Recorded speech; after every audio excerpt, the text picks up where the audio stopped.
Another spectacular day for baseball in Chicago. It's a matinee as the Sox and Twins play game 3 of 3. Minnesota 25 and 52. The Sox even water at 39 up and 39 down. We welcome you in once again. Jason Benetti, Steve Stone along with you. When the Sox got Todd Frazier this offseason, they looked at 79 extra base hits last year. This season, the home runs certainly have been there. We'd like to see a few more doubles. We'll take the 22 home runs and the 50 runs batted in. And last night, he took a low breaking ball and rode it out of the ballpark. Makes him second in the major leagues behind Mark Trumbo. But an even stranger occurrence. He doubled up the gap. That's his 6th double of the year. And historically, we've seen this before with some players. We saw Harmon Killebrew at 49, just 61 extra base hits. Kingman, 37 and 47. And Todd Frazier this year, 22 and 28 extra base hits. I think he's going to turn that around. Well, and he's put the team in position right now for a chance at its very first 3 straight series victories of the year. Even with that hot start, the Sox didn't win 3 straight series at any point. No, they've had a couple of shots at it, but came up a little short, as you can see. April 4th through the 14th, they won 2, but split the series. And then once again, middle of April to May, 1-2. And a couple of splits, and another chance to do it in June, but unfortunately didn't get it done. And Carlos Rodon's going to be the man charged with getting it done today. That's a good thing because lifetime against Minnesota, he's thrown it very well. You're seeing him pitch against the Tribe. He threw the ball well in that start. He's getting the ball over the plate. As you can see, he's thrown exceptionally well against the Central. His ERA is terrific as opposed to all others. The Sox have had just the opposite problem. They've beaten the East and the West. They have trouble in the Central. So Carlos Rodon going to the mound looking for this series win is a good thing. He's going to be opposed by a soft-tossing left-hander, Tommy Milone. He's always mystified Sox hitters. He can't overpower you, but he can change eye levels, and that slow breaking ball has been very good for him. Lifetime against our Sox, 4-1, an ERA just over 2 in 8 starts. Was sent down to the minor leagues, now back in the major leagues, and you ran into him a time or two during your career. Yeah, I've seen him a couple times at AAA Syracuse. He was down in AAA Rochester this year for a long stint. He is back in the majors now. Milone and Rodon getting ready to duel on the mound at U.S. Cellular Field coming up.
Sox and Twins just about to get underway here at U.S. Cellular Field on a spectacular Thursday afternoon.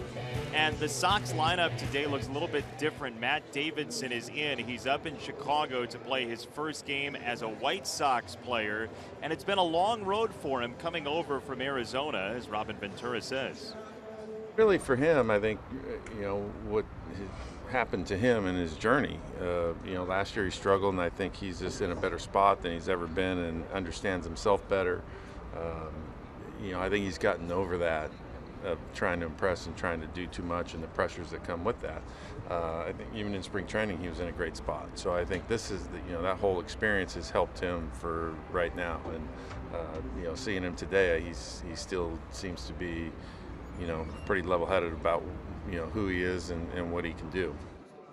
Matt Davidson hit the ball well in spring training, especially at the tail end. What did you see from him in Arizona? I was pretty impressed because he was making some contact. That's been the big problem with him over the course of his career, was that he struck out too much, but he's got big power. If he makes contact, he's going to do very well, and he's getting an opportunity. They don't come around all that often. Hopefully he takes advantage of it today. He's a AAA All-Star. Looks like he may miss the AAA All-Star game if he sticks here in Chicago. We'll see how it plays out. His first game as a White Sox player is coming up from U.S. Cellular Field. Sox and Twins, Game 3 after this word.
Baseball in high definition is brought to you by Xfinity, your home for the most live sports. Twins got 5 runs last night in the 9th inning, and they show this lineup today. The Eduardos at the top, Nunez and Escobar. Brian Dozier is on, tied for the longest hit streak in the American League at 11. He's in the 4th spot all the way down to Buxton at 9. Let's take a look at the defense, and now they're going to line up behind Carlos Rodon. It's Garcia, Shuck, and Eaton in the outfield with Frazier, Anderson, Lowry, and Abreu in the infield. Donner Navarro gets the nod behind the plate, and Carlos Rodon on the hill. Always thrown well against the Twins. There you see the overall numbers at 2 and 6. He's got to start throwing a few more first pitch strikes. There are the umpires for the game today. It's Conroy, Meals, Barber, and Culpa. And we are off and running.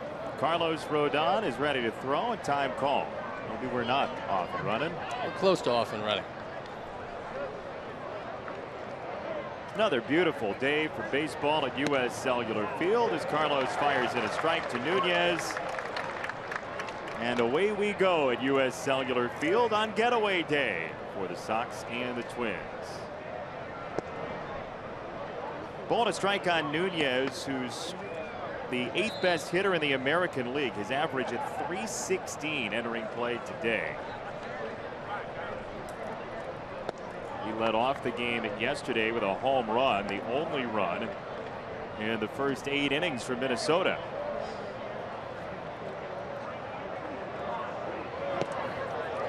Two balls, 2 strikes. That was pretty much in between his real soft slider and the hard put away. And that one had maybe the bottom part of the zone, moot point, because Nunez swung at it anyway, but he had him fooled. 2-2. Tipped foul. Count remains 2 balls and 2 strikes. What are you looking for from Carlos Rodon today? I think he's talked with Don Cooper a lot. They've worked on side sessions. I'm looking for him to throw more first pitch strikes. That's been a problem this year, and he did it to Nunez. There's strike 3 upstairs at 95. First out of the game is a punch out. Makes so much of a difference if you can get ahead and then pick a good spot. This is higher than high, up in the zone, threw it right by Nunez. It was 95. He's got 97 in his back pocket when he wants to use it. But when Carlos is throwing strikes, he's very difficult to beat because his stuff can be overwhelming. Young left-hander out of North Carolina State, just drafted a couple of years ago. He will face Escobar, who takes a strike. 2 hitters, 2 first pitch strikes. That is what wasn't happening last night in the 9th inning as the Twins tried to come back in the game. Anderson on the charge and just does nip Escobar. 2 down. Tim Anderson has shown a great deal of range. He's shown himself to be an aggressive shortstop, and he's shown a much better glove than he showed in spring training. So I'm sure he's worked very hard at it. He has a tremendous amount of pride. He also has a great deal of talent. And he's been able to show just about every aspect of his game since coming up, even though he's been here under 20 games this year. Well, he's certainly done it with the bat. We've seen the multi-hit games mounting, as we told you in the open. The offense has been pushed by Frazier recently with the extra base hit potential, the home run last night, but Anderson has been the big catalyst. Anderson moving Eaton to the 2 spot where he seems wonderfully comfortable. 2 strikes on Grossman, who's down into the 3 spot today after batting 2 in each of the first 2 games in this series. He's a better hitter from the right side. Maybe that went into the thought process. And Navarro, like Avila when he does catch Rodon, is going to call more straight changes. We've seen a couple this inning, and they've been good.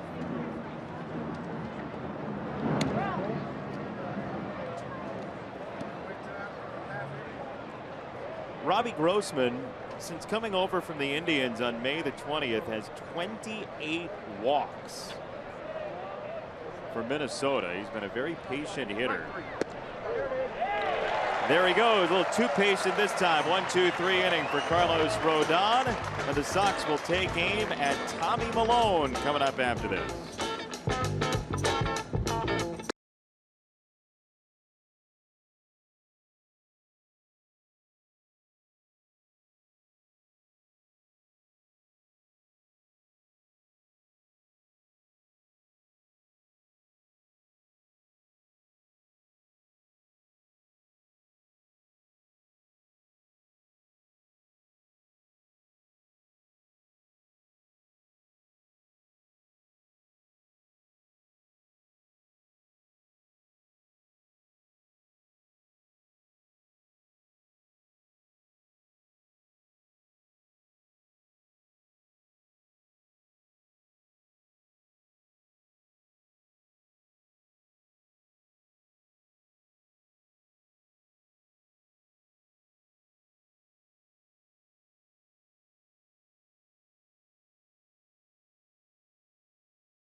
A little bit different once again, including that 8 spot. Matt Davidson up from AAA Charlotte. Brett Laurie has been the offensive star of this homestand in a lot of ways, including an inside the park homer this past weekend against Toronto.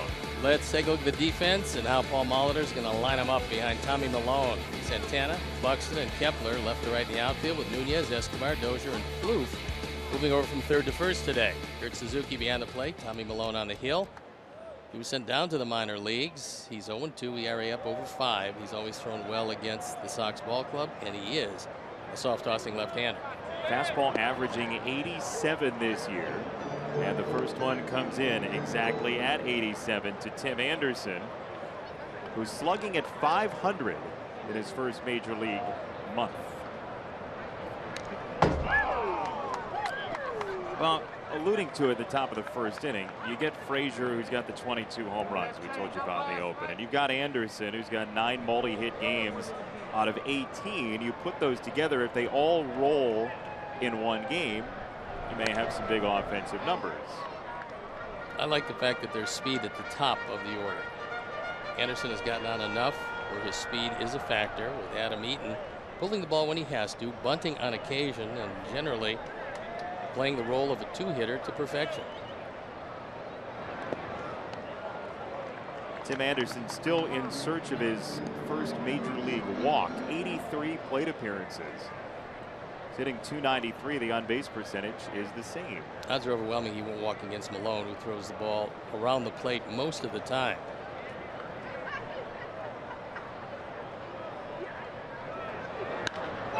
Anderson, a drive to left field toward the pole, and this ball is foul. Well, that one stayed fair an awfully long time and finally hooked in front of the pole. Ron Culpa on the call. Didn't miss by much. He gets a curveball low and in, and this one hugs the line. Watch the baseball as you see it all the way. If it disappears behind the pole, it's a home run. When you can see the ball all the way, it means it hooked in front of the pole, and that one obviously did. So we'll redo 1 and 2. Pitch number 6.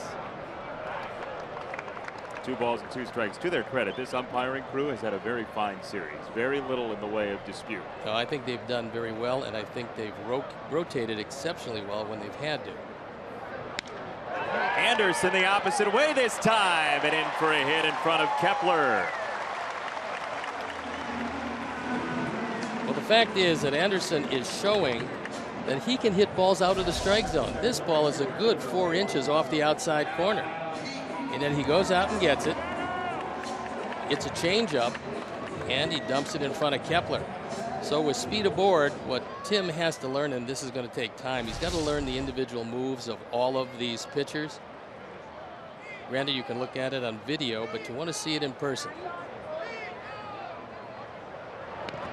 Eaton lays down a bunt third base side, and this is foul.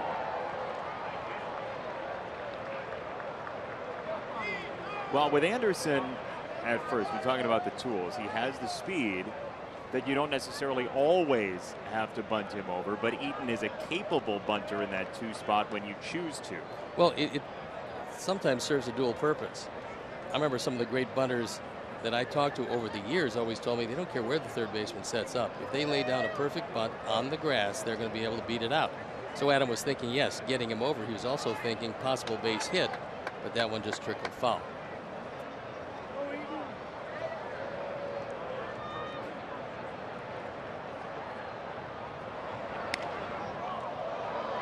Fouled away, 0-2. Adam Eaton, to put a number on it, in the 2 spot this year has been a .339 hitter. Just a couple of weeks worth of time in the 2 position, but that's above his average for the season, as he's still stretching out after that opening bunt. He was down in a squat after the first pitch, and there again before 0-2.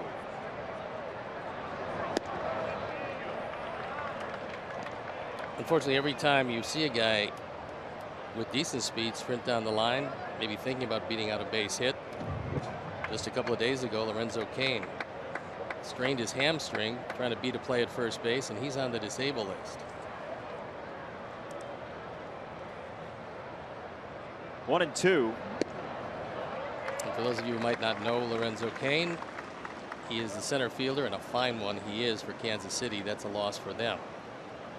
Another disabled pitcher, Clayton Kershaw, goes on the disabled list with back problems. They don't know if he'll be ready when his time is up after 15 days. That's a huge loss to the Dodgers. Lower back issue for Kershaw. Eaton slices it foul down the left field line. Boy, if only those lines weren't straight today. If the foul pole were moved over. Be a big first inning. We've done a lot of hypothetical architecture the last couple days, I feel like. If only. That's another good band, by the way. Hypothetical architecture. This is a lively ballpark again today, with the wind blowing toward the left field corner. Normally that's when the park is at its liveliest. Anderson's off, and Eaton guides it in the air. Buxton for out number 1. Our picks to click today with a new face, Matt Davidson to my corner. Navarro for the Crew, and Steve's going Avi Garcia. The race continues to tighten in the picks to click as we thunder toward the halfway mark of the season.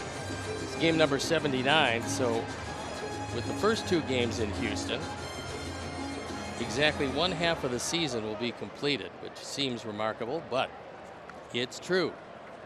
And there's a look at Matt Davidson. Yucaipa, California's finest, up with the Sox. AAA All-Star. We'll see him batting in the 8th spot. He looks anything like he looked in spring training.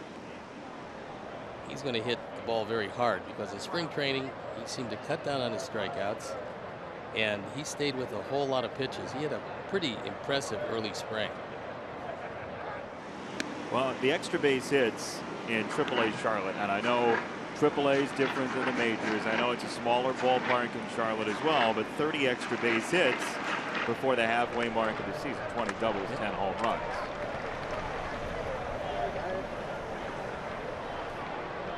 Malone to Abreu for the 15th time in their careers. Strike number 1.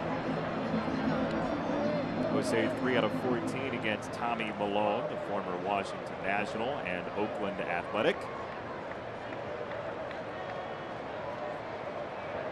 By way of USC, California guy through and through.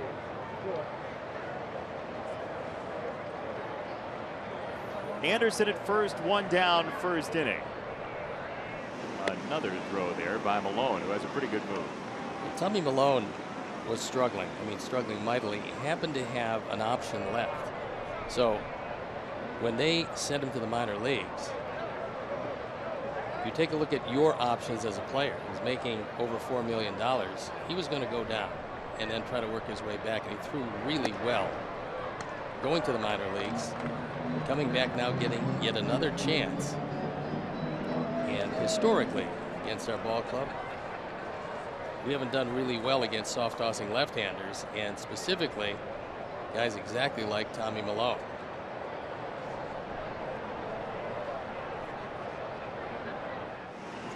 Another throw to first on Anderson. And Tommy Malone hears the jeers of the locals here in Chicago. Well, a couple of times Twins pitchers have forgotten about Sox runners. They've not really taken advantage of Kurt Suzuki as much as run on the pitching staff.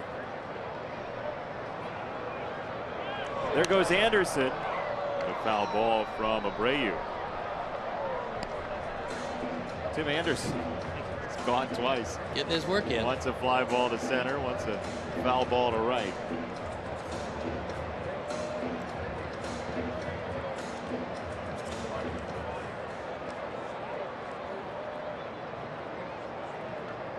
Sox scored 9 unanswered last night, including 2 in the second inning. And the Twins came back with 5 in the ninth to make it a 9-6 final. On the ground, Escobar feeds Dozier, who turns a double play. Malone sneaks out of it. No score after 1.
and Steven Strasburg also on the DL. There you look at exactly what they've done this year, both very good. Injury report is brought to you by Dr. Anthony Romeo Orthopedics. If you have any shoulder or elbow problems, go to RomeoOrthopedics.com or call 312-432-2342. Thank you for that injury update, Mr. Stone. We're seeing a lot of guys wind up on the shelf, some more seriously than others. Many of them Texas starting pitchers. Kershaw now.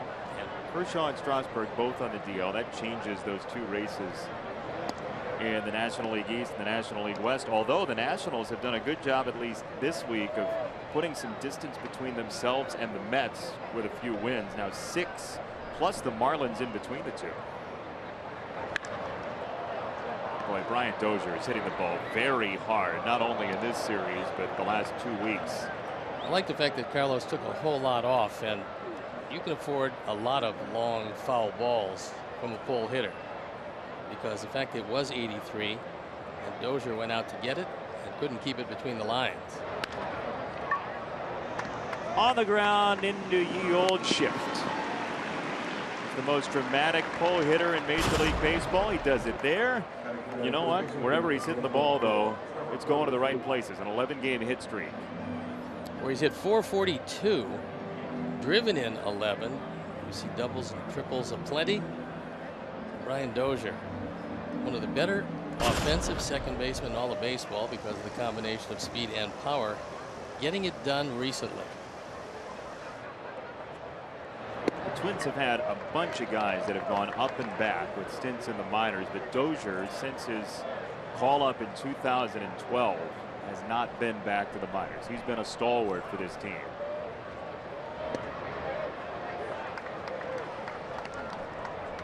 Two strikes on Trevor Plouffe.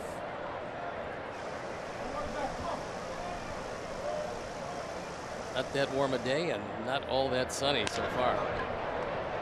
Into the hole, Anderson, jump throw. Yes, he got him. Oh my goodness. Didn't think he had a chance when he went into the hole, but he one-hopped it over there and got Plouffe, who doesn't run well at first base. I don't think Trevor Plouffe believed that he was going to get thrown out. He thinks it's a base hit. Anderson has other ideas. He's way back there on the grass and has enough on the throw to get him, and it wasn't all that close at first.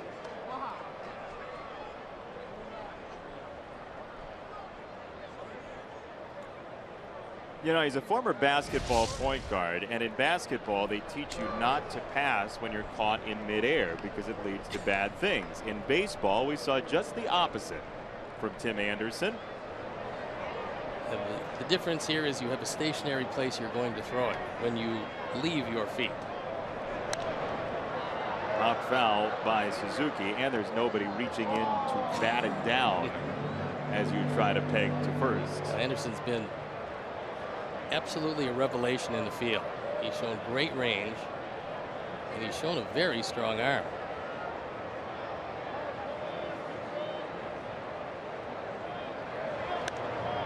Ball 2 strikes on Kurt Suzuki, who is 3 out of 7 in this series. The Sox and Twins have split the first 2.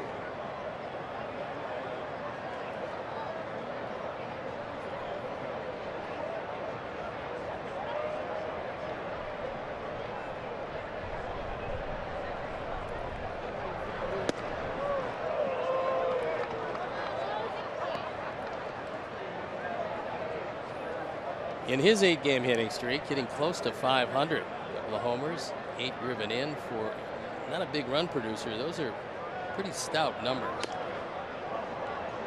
Third base side, Frazier roams over and gets the better of Suzuki by a step.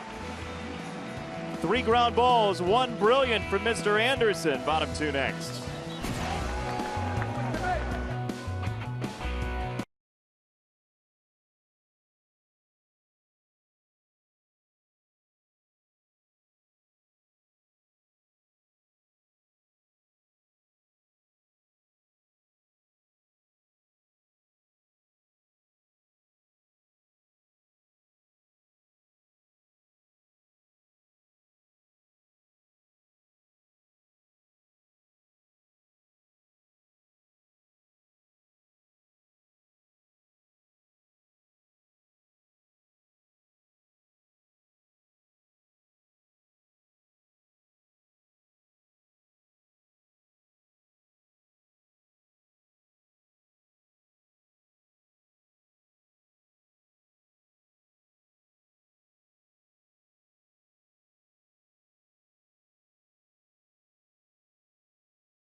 Team pride with White Sox checking, an official White Sox debit card only available for local Wintrust Community Bank. Go to wintrust.com/White Sox to learn more. Wintrust Community Bank, member FDIC. Both pitchers have faced the minimum so far. Some groups taking in the game today.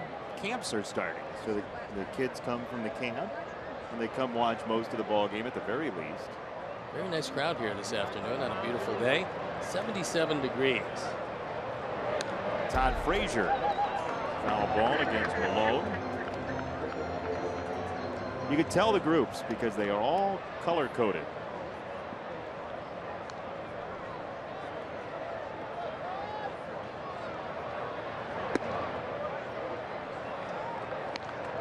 You always get the feeling you're about one step away from medieval times. They're going to start rooting for the blue knight or the yellow knight.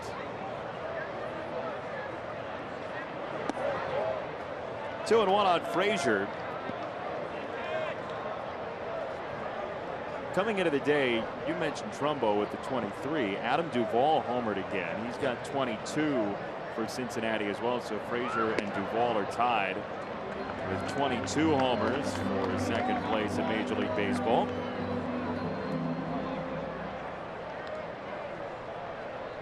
Been a very productive, if not an average filled season. Todd Frazier. Somewhat surprisingly, they're playing a couple of steps into right center field, but everybody is deep all the way around.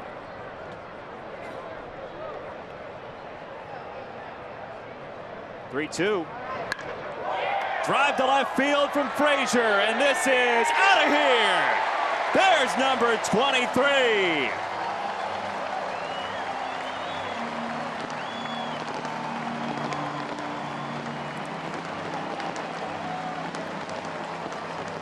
Line drive rocket. Didn't get up in the air all that much, but got up in the air enough to get it out.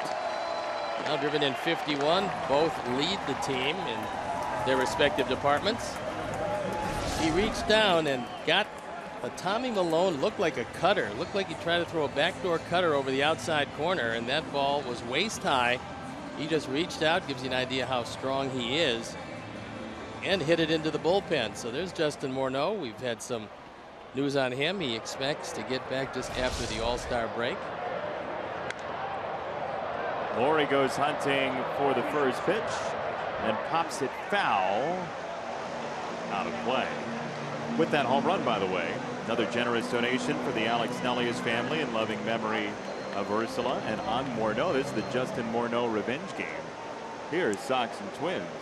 Beloved figure in Minnesota, Morneau. Yeah, he was a terrific player for them for many years. Every time he does go back, and he's hoping, as are a lot of other people, that he's healthy for that Twin series. Pumped over second. Laurie is on. Calling all deadheads, the White Sox invite you out to U.S. Cellular Field on Tuesday, July 5th, as we pay tribute to the Grateful Dead. With the purchase of your Grateful Dead Tribute Night ticket, you'll receive a specially designed White Sox Grateful Dead t-shirt. Visit whitesox.com/Grateful Dead. And on Morneau, I was talking to Rick Hahn about this the other day. He said a rehab assignment is imminent as long as everything goes well. He was swinging in batting practice today. He very likely won't be activated until after the All-Star break, but the rehab assignment is in the offing. Now Navarro with one on, nobody out against Malone. Strike one. But Justin Morneau, it's a no-lose situation. By Major League standards, you're paying him a very small wage to rehab and see if he can recapture anything of what he once was. What he was a feared left-handed power hitter who was a good run producer. 241 career home runs as Navarro topples himself for strike two. Hits that one right off the foot, it appeared. Maybe the leg, we'll see. Right off the shin. Yikes. No shin guard. So he's going to wear that one for a while.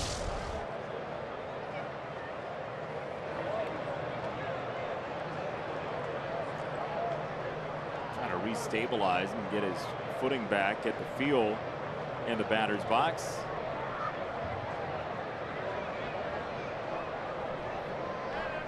Laurie at first. Sox lead on the Frazier home run.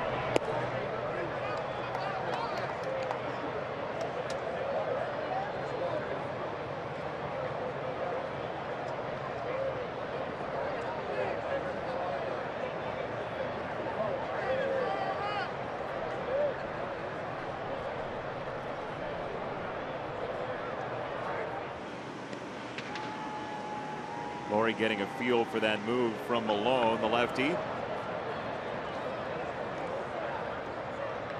Red had a couple of stolen bases in the opener of this series, so they've seen him run a few times.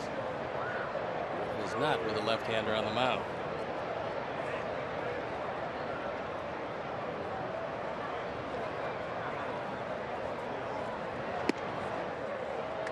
Two balls, two strikes on Navarro, who was 2 for 4 last night. This is kind of a rarity because first time through the rotation, first time through the batting order, Tommy Malone usually is pretty good. And then it's some tough sledding the second time through. Now it's happening to him on the first time through the order. Swinging strike 3 for out number 1.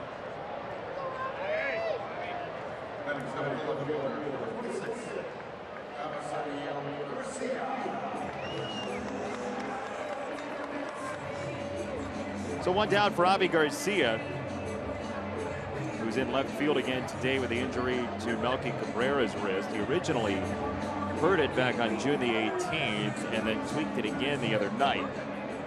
So out 2 straight days, with the hope being that he can avoid the disabled list.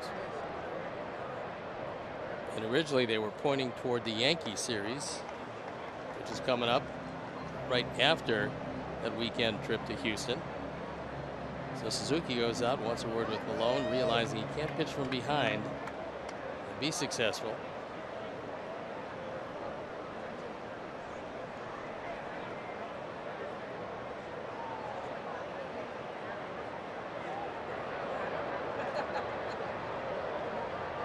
Laurie has been willing to run in this series. He's got 6 steals for the year. Shortstop Escobar, his only play is across the way. And 2 out. Pretty good play by Eduardo as he ranged to his right. Didn't have a chance to plant, just threw on the run, and a good pick by Trevor Plouffe, who moved across the diamond to play first base today. Twins' big question is they've got Miguel Sano on a rehab assignment, and Sano had moved to right field, leaving Plouffe at third. But Sano is a lifetime third baseman. They've got a decision when he comes back where they want to play him. They do know that he can hit him just about as far as anybody in baseball, and he hits him frequently. Here is the introduction for Sox fans to Matt Davidson, who had 30 extra base hits in AAA. 31 games under his belt a couple of years ago with the Diamondbacks in the majors before coming here to the White Sox, and now an opportunity to play at U.S. Cellular Field in the 8th spot, just up from Charlotte.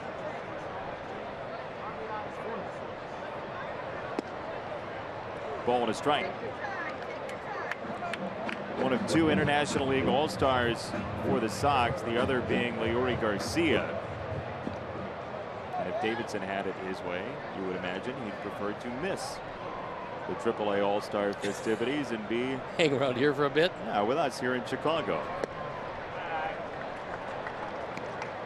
Well, you heard Robin Ventura say it in our pregame that Davidson's journey has taken him to a different place now. He's cut down on the strikeouts from previous seasons. He still does strike out some, but here, his first 3 pitches today, he's taken all of them.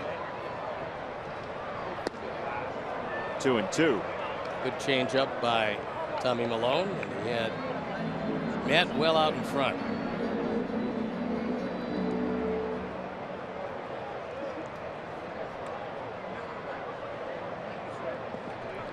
Perpetual motion, Brett Laurie.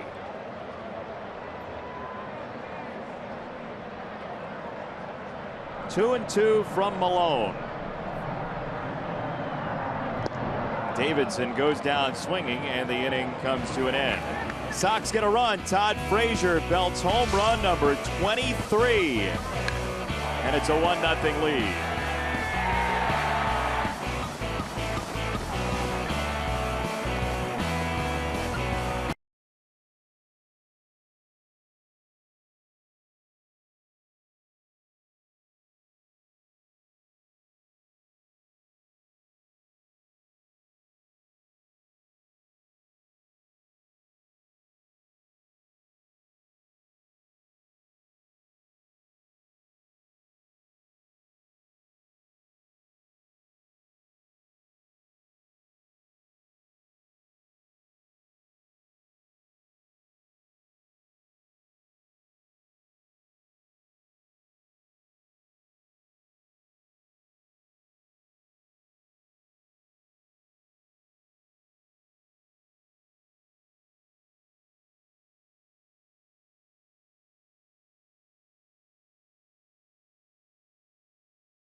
Hey, Chicagoland viewers, it's time for the Subway third inning triple play promotion. Text Subway 3 to 97999 right now, and the 300th texter will win a $30 gift card to Subway restaurants in the Chicagoland area. Subway, fresh is what we do. Carlos Rodon looks pretty fresh. 6 batters, 6 outs. And he's also 5 times gotten the first pitch over for a strike. He's missed twice. That's much better percentage than he's been going at it lately, and he realizes that that's how he has to pitch. To the only lefty in the lineup, Kepler. He's got strike 2. Max Kepler 194 against left-handers this year, 273 versus right-handed pitching. Most of the time, Carlos is going to throw sliders to lefties like that. How about it? Strikeout number 3 for Carlos Rodon. One of the reasons why he doesn't face too many lefties was illustrated with that at bat. Max Kepler having a hard time. This is a sharp, late breaking slider. You don't pick up the spin. It's his put away slider, and he put Kepler away. 1 down for Danny Santana, who gets his first start of the series. And goes after the first ball he sees. J.B. Shuck in center. Claims out number 2. White Sox fans, join us for Country Music Night as the White Sox take on the Atlanta Braves Friday, July 8th at 7:10 p.m. Stay after the game for a post-game fireworks show presented by Coca-Cola. Purchase tickets, whitesox.com/country. You can do it right now. You like 1 pitch, 1 out. Oh, yeah. Lighten the workload.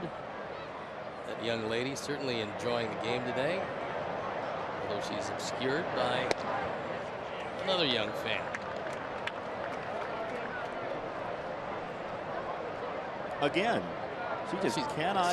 She's trying to get on camera. I mean, that is a budding television personality fighting for airtime at such a young age. Yeah, I mean, you got to know when the red light goes on. You're on. That's it. 2 strikes on Buxton.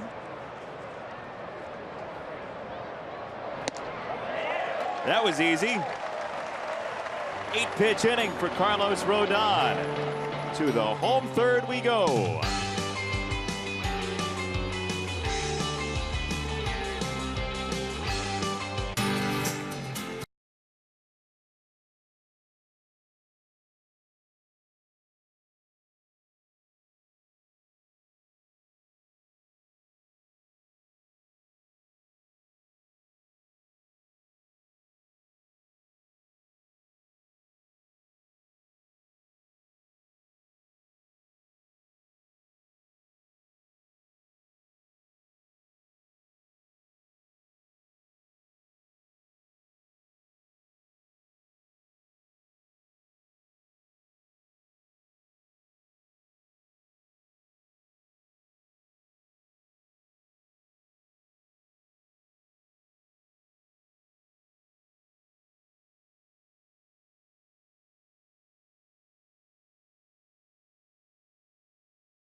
Check out the White Sox baseball blog at WGNTV.com, sponsored by Jeff Vukovich, your local nationwide insurance agent, serving the area for 38 years. To join the nation, visit JeffVuk.com because Nationwide is on your side. J.B. Shuck takes ball number 1 from Tommy Malone. Here's an oddity for you, yes, Mr. Stone. In the last 12 days, J.B. Shuck has neither walked nor struck out. Pretty amazing, actually, especially for a guy that didn't get a whole lot of play. Now he is getting a lot of play. The stroke's been better. He's actually been hitting the ball out of the ballpark. Couple of home runs this homestand.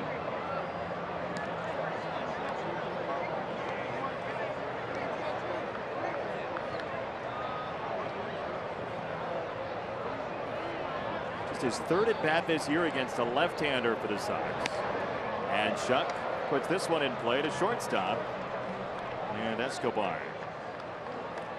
Sox fans, join us as the White Sox take on the Detroit Tigers Thursday, July 21st, 7:10 p.m. First 10,000 fans get a free t-shirt presented by the Village of Bedford Park. Bring your business home to Bedford Park and win big. Purchase your tickets today at WhiteSox.com or call 866 Sox Game. One down for Tim Anderson, who's now gone 84 plate appearances without a walk to start his major league career. The record for most consecutive plate appearances to start a major league career without a walk, dating back to 1974, is Bartolo Colon, as Escobar gets eaten alive by a ball that Tim Anderson singed, and he's on for the second time. It's a one-hop rocket, and the only question now is, will the official score call it a base hit or E6? It was a bullet. It goes as a base hit. We told you about exit velocity and how hard Anderson's hit the ball, and this one short hopped Escobar. He couldn't come up with it, so it's 2 at-bats, 2 singles, and he's aboard again. Who needs walks when you're tattooing the baseball around the park? Just keep hitting the ball, and that's, yeah, everybody talks about the walks. And granted, you'd like to see him walk a bit, but he's hitting over 300. So wait until the league catches up with him before you start talking about changing anything that he's done to get here. But how about that? Bartolo Colon, an active streak, mind you. 265 straight plate appearances dating back to June 14th, 1997. Without a walk. Well, he's of the swinging colognes, and he did hit a home run, by the way. He did. So if you're going to swing, swing hard in case you hit something. That's not only his philosophy, but just about every pitcher's philosophy. Except for Madison Bumgarner, who swings very hard and hits everything.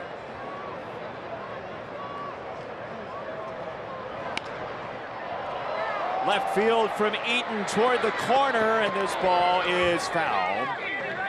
On the subject of Madison Bumgarner, he is DHing today. Well, he's not DHing, he's just going to pitch and hit as well. They've foregone the DH. Bruce Bochy has in interleague play. And another move related to that, CC Sabathia, instead of pitching in a National League park, he's going to be held back and open up here on Monday, where he doesn't have to run the bases or swing a bat. They don't want to take any chances because CC is starting to feel better. And if he gets hurt, the Yankees might as well wave bye-bye. Inside nearly hit Eaton.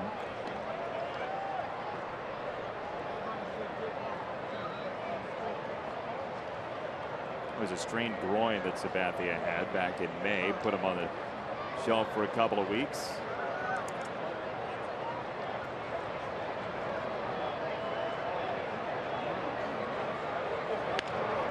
Off the fists.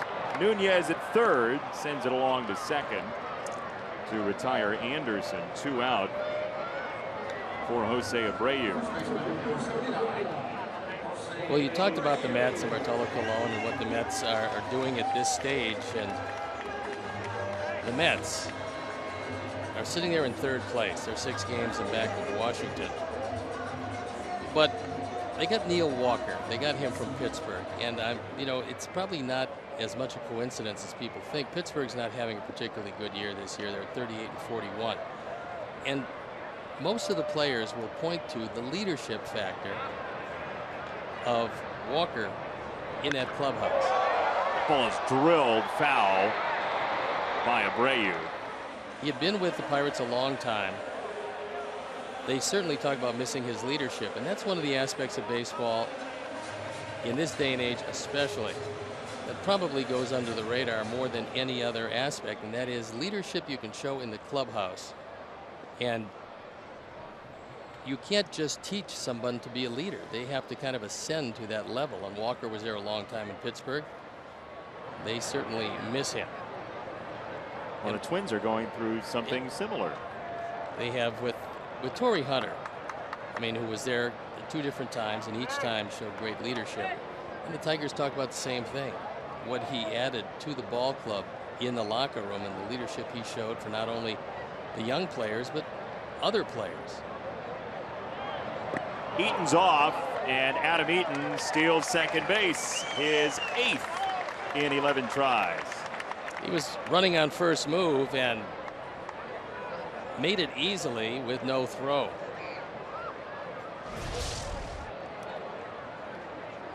Take another look at it. Good break. And wisely, Suzuki just holds it.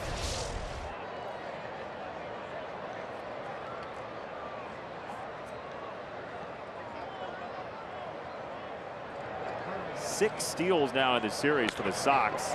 As Abreu pokes it through the left side. Eaton waved around. Santana's throw is not there. Eaton slides around it. Suzuki could not lay the tag down. The Sox double their lead.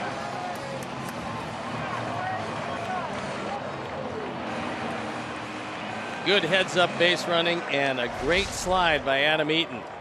Santana has a pretty decent arm. He's a shortstop by trade. Now this throw is off the mark, and because it pulled him to the dugout side, Adam Eaton was able to slide around in front of the plate, tag it with his left hand, and Chris Conroy gives him the safe sign. You see the lunging tag, and when Adam saw that glove coming at him, he picked up his right hand away from the tag and hit the plate with his left.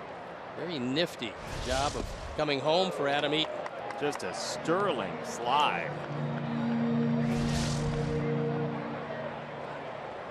So you see him move back the right hand away from the tag while the left hand hits home plate. Suzuki tried in vain on the lunging tag. Couldn't get it there. So the stolen base comes up big. And Escobar closes out the third, but not before the Sox tack on another. The lead is 2-0 after 3 this afternoon.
Sox did just that in the bottom of the third.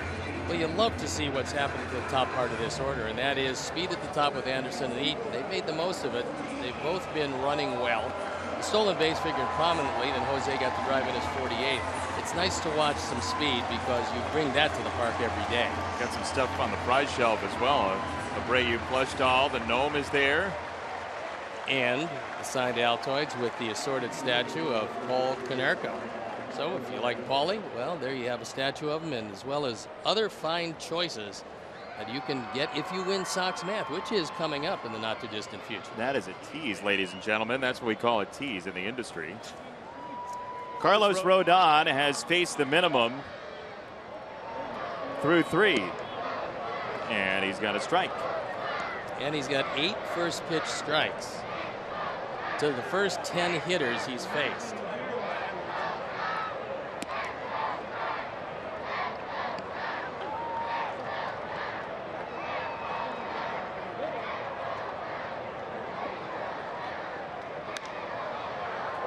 Fouled away by Nunez. 1 ball, 2 strikes.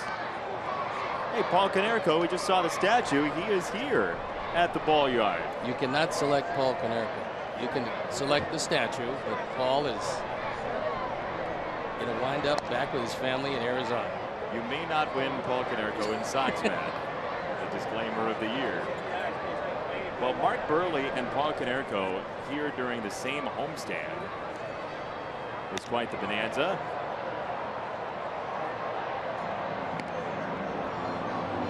First inning, he got Nunez to swing at a base-high fastball, trying to repeat it with that 5th pitch. 2-2. Popped it up. Lowry back, now forward. Brett is there. 1 away. Here's your Sox Math question for the day. Use the hashtag Sox Math on Twitter. First correct answer wins a prize. Number of home runs Tyler Saladino hit last night. Multiply the number of home runs the White Sox hit last night. Subtract the number of home runs the White Sox hit Saturday. Add the year in which the White Sox hit their most home runs as a franchise. That's your Sox Math question of the day. Hashtag Sox Math. First correct answer wins a prize on this Thursday afternoon from U.S. Cellular Fuel as Escobar takes a strike. This is one of the things James Shields did last night, was pump first pitch strike after first pitch strike. It set up a terrific performance. He went 6 2/3 last night with a run on 8 hits, 1 walk, 5 strikeouts. That was more the James Shields that our scouts saw when he was with San Diego and had 8 quality starts in his first 11 starts. So if this is any indication, he threw well against Boston, followed it up with an even better performance against Minnesota. The Sox might have gotten themselves a mainstay in the rotation. I mean, the man's won now 130 Major League games, and he didn't do that with smoke and mirrors. He did it with good command and very good stuff. So hopefully we'll see more of the same, because that's going to be big for the ball club. And for the folks who are saying, well, what? First pitch strike, I mean, it's one pitch in the at-bat. Here are the league numbers after 0-1 and after 1-0. Major League Baseball is hitting 223 after 0-1 and 271 after 1-0. So, I mean, that's a nearly 50-point split. The on-base percentage is even more dramatic. 266 the league is hitting after 0-1 on-base percentage-wise. 382 after 1-0. And after 0-1, Escobar is sent away. Strikeout number 5 for Carlos. The more he gets ahead, the more he can use this wipeout slider. And a nice stop by Deanna Navarro, making sure that one didn't get through. So he's had 1 called strike 3 and the other 4 swinging.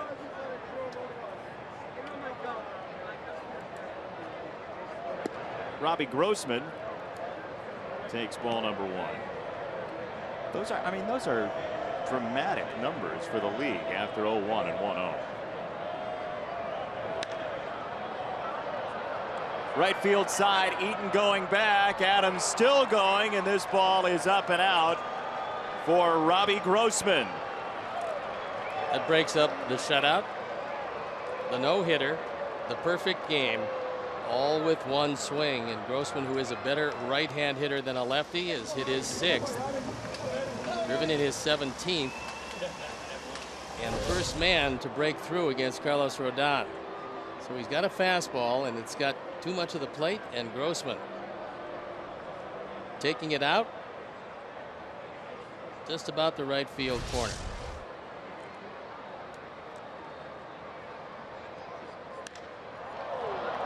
Next pitch hit by Dozier, well, right center field, and the Twins have gone back to back. Since the day Brian Dozier stepped in the Major League uniform, one thing has remained constant, and that is he is a dead first ball fastball hitter. He got one there, his 13th.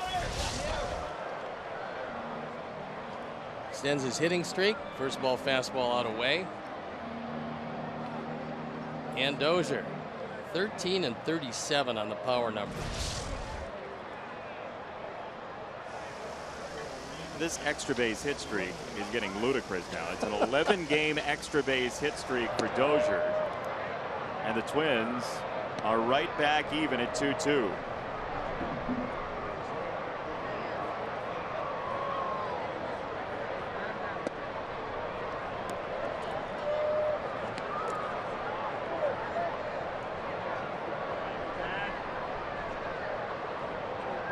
Plouffe a bounce out to shortstop, and Tim Anderson with a whale of a play as this one goes to the left side.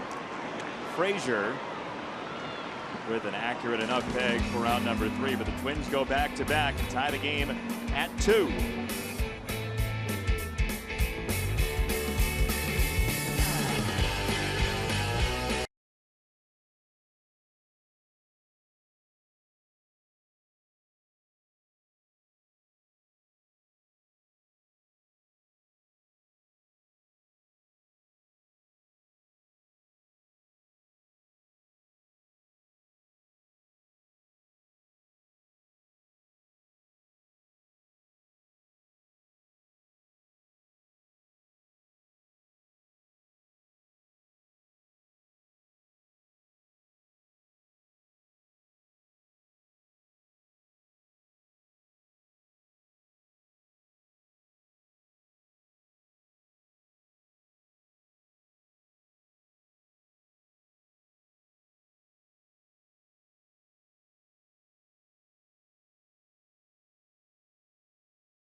24th is Strikeout Stroke Day at U.S. Cellular Field. Join the White Sox in their effort to raise awareness of stroke warning signs and the importance of acting FAST.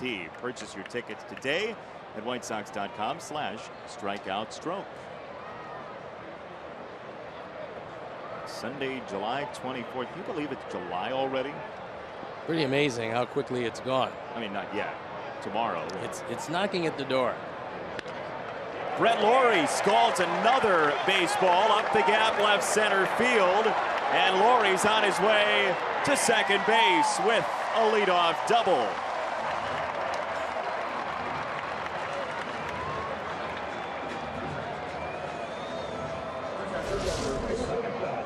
Brett's having a big series. He just reaches down, takes this one out of the zone, and drives it into the gap. Doesn't quite get to the wall, but before Buxton can get there, Brett Lawrie is thinking too. He hustles, and there's nothing dissuading him from going to second base. Coming into play yesterday, and I didn't see an updated number today, but coming into play yesterday, the Sox had the lowest slugging percentage in Major League Baseball on ground balls. And so there, Lawrie with a double on the ground and through. Good news. It's very good news. And it'll be better news if Navarro can find some way to move Lawrie across to, at the very least, third base.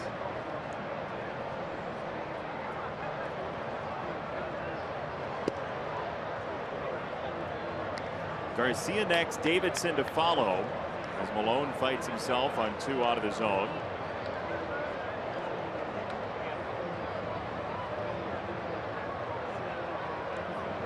Sox led 2-0. Twins got back-to-back homers in the top of this 4th.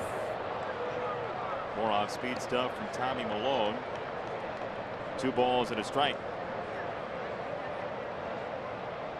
He's getting pretty good mileage out of his changeup over the course of his career. And he cut down on slow curveballs. I think he felt that a lot of right-handers were looking for him. The changeup has been good. Popped back by Navarro. 2 balls, 2 strikes. And he realizes what he has to do to be successful. He's been around long enough to know that he's got to change eye levels with a fastball that's less than overpowering.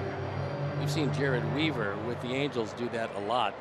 When his velocity sunk to right around 80, 79 miles an hour. Now it's back up to the mid 80s or so, but he also throws face-high fastballs and gets away with that location because of location, not velocity.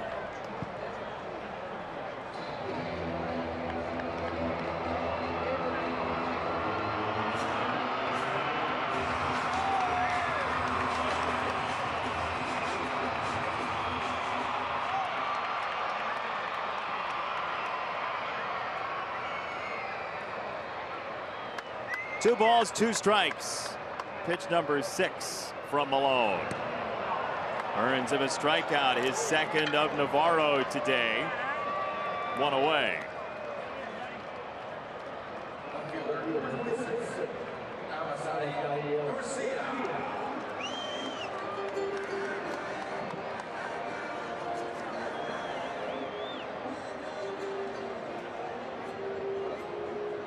Well, the top of the card today has had great success against Tommy Malone, with all of the hits consolidated above the 6th spot in the order. 6 through 9 so far. 0 for 5 against Malone. See if that changes here with Avi Garcia. Joe McEwing is probably going to run every chance he gets on this entire outfield. As Kepler doesn't have a great arm in right field, not the normal right fielder's arm. Buxton, his arm is adequate for center. Santana, who was a shortstop, played some center field, has a decent arm, but as we saw in the 1 throw he's had the opportunity to make, he was not accurate with it.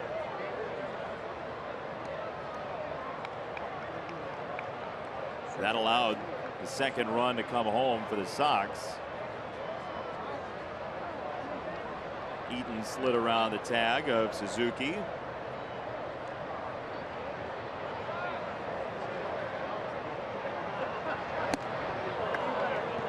High fastball, 1 and 2. You had a long look out at Max Kepler, whose offense probably a bit ahead of his defense at this point, and also they're figure out where he's best suited. He's actually played a competent center field, but he doesn't have near the speed of Byron Buxton. Very few people do.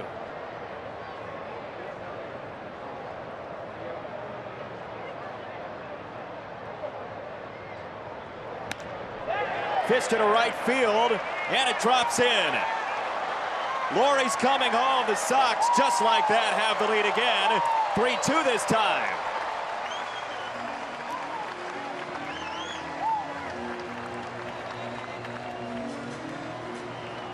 RBI number 27, and Kepler couldn't get the throw off. So on a fastball on the inner portion of the plate, Avi able to inside out it, bring the hands in, dump it into right field, and then Kepler, at least with a shot, deciding to hold the baseball and watching Brett Lawrie cash his double into a run. Discretion, the better part of valor for Kepler that time. He didn't want to see Avi go into second base, take the double play out of the equation so he could give up the run, could keep live the double play ground ball. It's Davidson with an opportunity with a runner on, one out.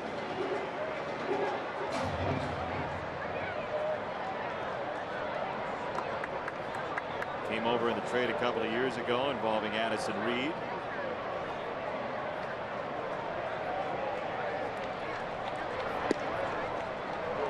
Called a strike. Malone has shown him a steady diet of changeups.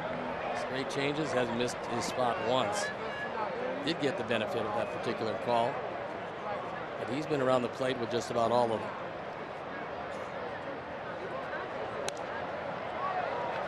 Davidson flips it foul. Matt was out of the lineup last night with AAA Charlotte, and right into the lineup today, as many managers do. Robin Ventura has that same penchant for putting guys directly into the lineup when they come up from the minors. I think it's a great idea.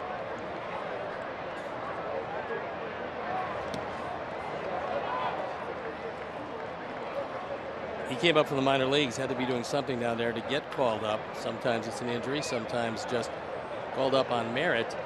But either way, he's been playing every day in the minor leagues. Then you bring him up to the major leagues. If you sit him for any length of time, he's going to lose whatever it was he had in his stint either in Double or AAA.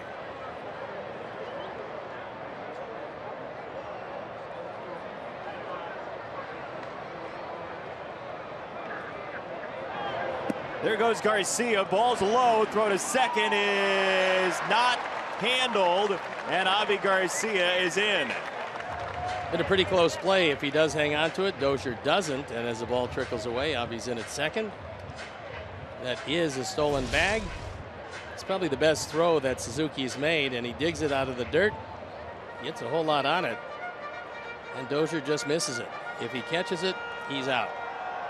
He doesn't catch it, he's not.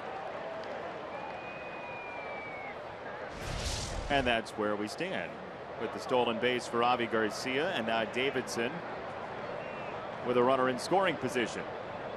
2-2 from Malone. Davidson up the middle into center field with a hit. Garcia waved home. Buxton unloads a throw offline. Davidson drives in his first run with the White Sox to make it 4-2.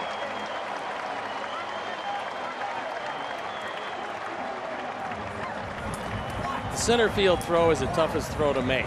And the reason is because you have the pitcher's mound in front of you. So either you're going to have to sail it over the mound and hit the grass on a one-hop throw to the plate, or you're going to throw it on the fly. This time, Buxton is able to accomplish neither one of those.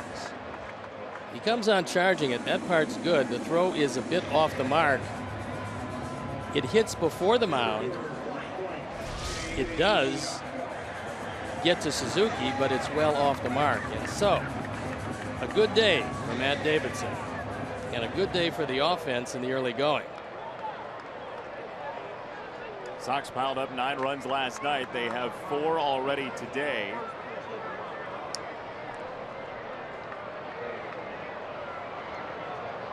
J.B. Shuck stabs a bunt foul. For Davidson, that's his 13th Major League RBI. The other 12 coming 3 years ago with the Diamondbacks in 31 games. He was thought of very highly with the Diamondbacks. And you give up a guy that saved 40 games in Addison Reed. I mean, you got to get some value in return. Davidson was that promising.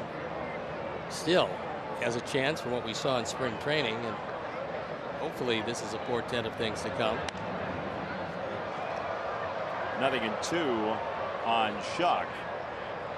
Well, he was, again, I mean, he's put up numbers in AAA previously. He's been an International League and AAA All-Star before. 20 doubles this year, tied for the lead in the International League, and at least worthy of the opportunity in this circumstance when the Sox had a need.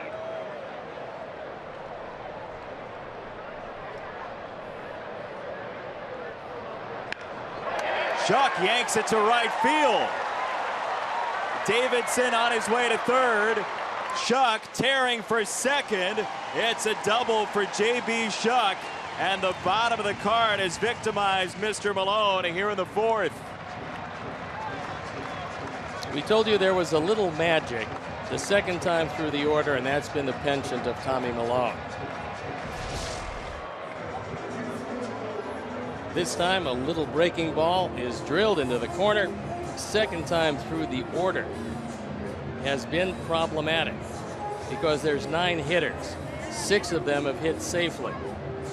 Normally when that happens, you're not going to fare very well. And Malone, the second time through the order, has not fared very well. Well, you said it with J.B. Shuck, too. More consistent playing time. The numbers have risen steadily. And he's played a solid outfield, as Rasmussen has his say, and the bullpen up and going for the Twins. Neil Ramirez. I remember him as Texas Ranger pitcher who was then traded to the Chicago Cubs, only to find himself in the pen for the Twins, who are in desperate need of pensmen. A lot of teams are. Waiver claim earlier this year by the Twins, who with the injury to Glenn Perkins had to reshuffle the deck. As the infield comes in against Anderson, who's 2 for 2 versus Malone.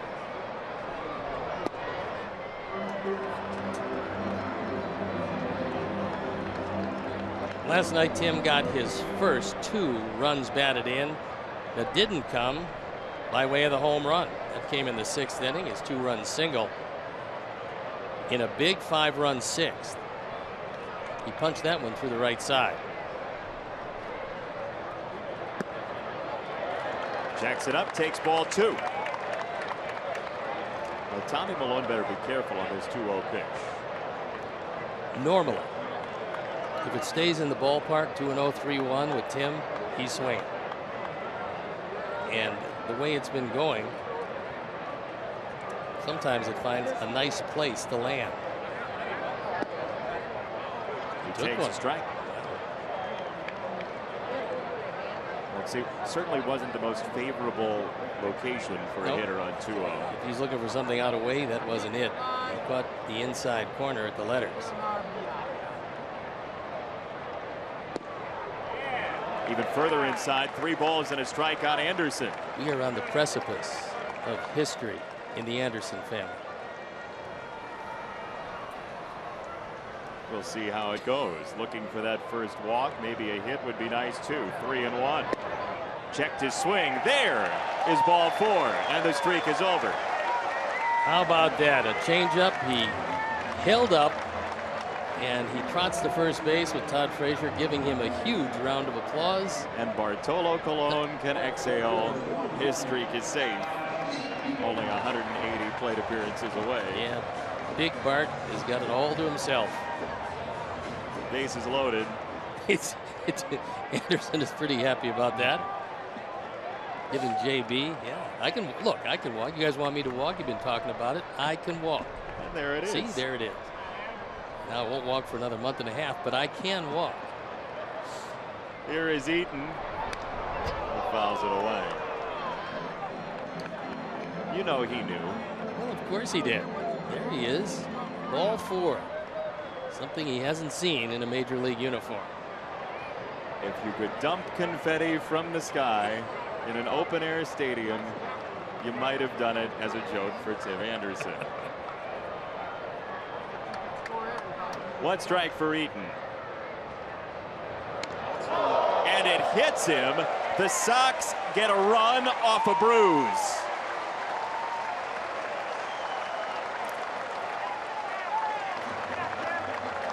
RBI 26. He does have a padded up lead elbow. And that's what Adam does. That's going to be it for Malone. And I say what Adam does is because he leaves that elbow as it appears he's turning away from the pitch to convince the umpire he's trying to get out of the way. He lets it pretty much hit him. So Malone out. And we'll step out and be back after these messages.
Ramirez.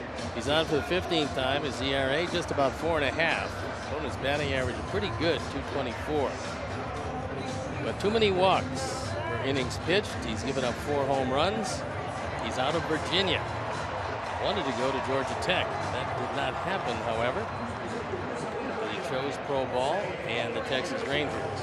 Well, you said too many walks, too many teams too. He's thrown in now 15 games this year.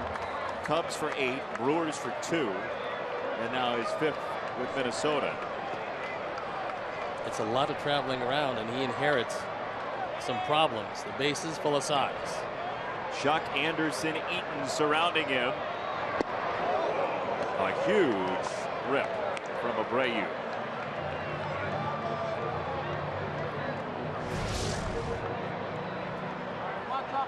Jose gets a fastball he's looking for right down the middle, knee high, and just swings through it.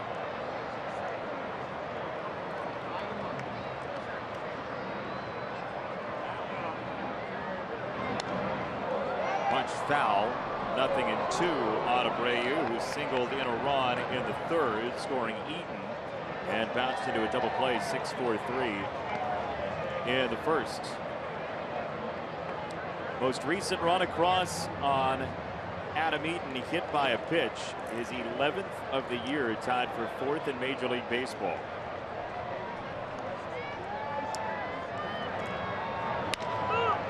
This could be 2. Escobar feeds Dozier. He's the fulcrum, and the inning's over.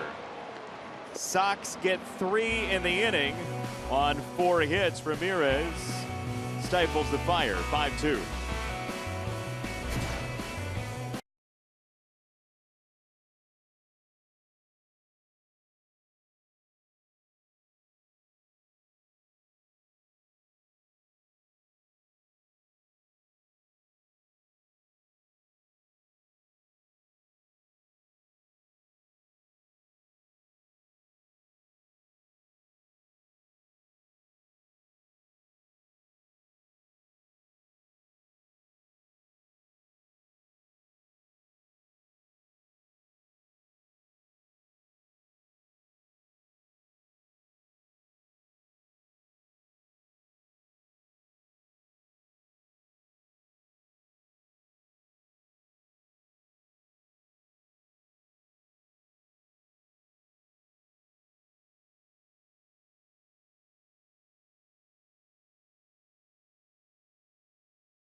to WGNTV.com.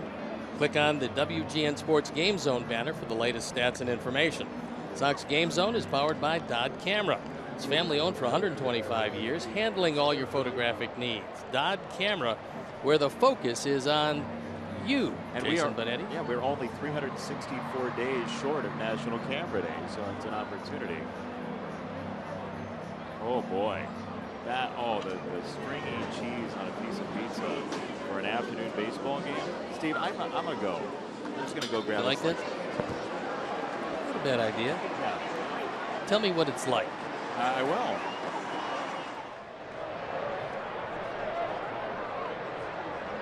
Kurt Suzuki, Max Kepler, Danny Santana to hit against Carlos Rodon, who's thrown 53 pitches. And number 54 is a strike on Suzuki.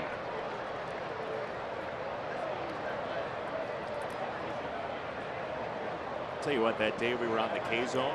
Yes. The food that came out was fit for a king. A very hungry king. I'm not sure exactly, but it always fit for you because you ate most of it. I'm just the court jester. Well, that was a tremendous display you put on that particular day. It was also a lot of fun. We'll probably be somewhere roving in the ballpark again. Not sure if it's going to be this year, but they're working out logistics. And with Chris Sale going to the mound and the K Zone active, no more active than you, however, chasing to our food table. Fly ball center field. J.B. Shuck gorges himself on out number 1. Here is your Sox math answer for today. The number of home runs Saladino hit was 1 last night. 3 home runs for the team. 1 times 3 is 3. Subtract the 7 home runs the White Sox hit Saturday and add the year in which the Sox hit their most home runs as a franchise, 2004. They hit 242 home runs. The answer is 2,000. And Z Raddats is the winner. Why don't people use their names on their Twitter handle? Hi, I'm Z Raddats. Nice to meet you. I don't know. Maybe it's a nom de plume. Or even a pen name. One of those two. Strike on Kepler.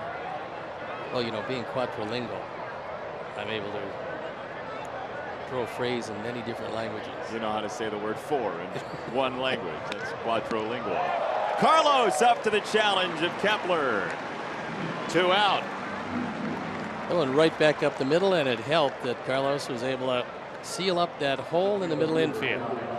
For a limited time. Tickets start as low as $5 for 5 upcoming games in July. Choose from seats in upper corners, upper reserved, or upper box for July 5th and 6th against the Yankees, July 8th against the Braves, and July 21 and 22 against the Tigers. These dynamic deals end at 1 p.m. tomorrow and are only available while tickets last. So visit WhiteSox.com to get yours now.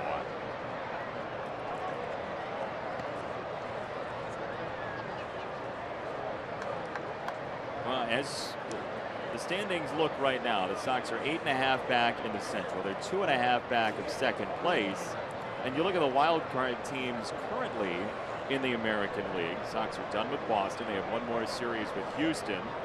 They're finished with Toronto for the year. See the Mariners for 2 series remaining.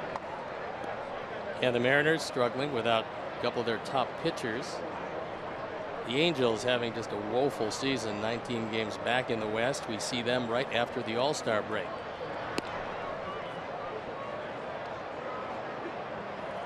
There you take a look. Houston getting closer. If they could just handle the Texas Rangers, they would be even closer than that. But for them, they picked a good time to heat it up.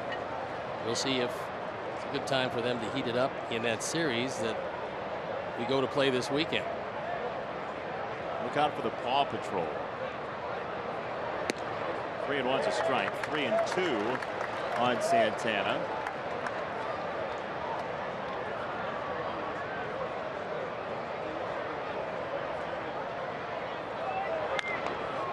Brushed foul into the seats. When Santana first came up, it looked like the sky was the limit as to his abilities. He was a shortstop.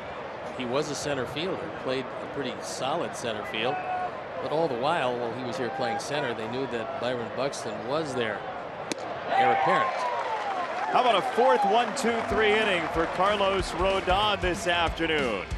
5-2. Sox halfway home.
Bank.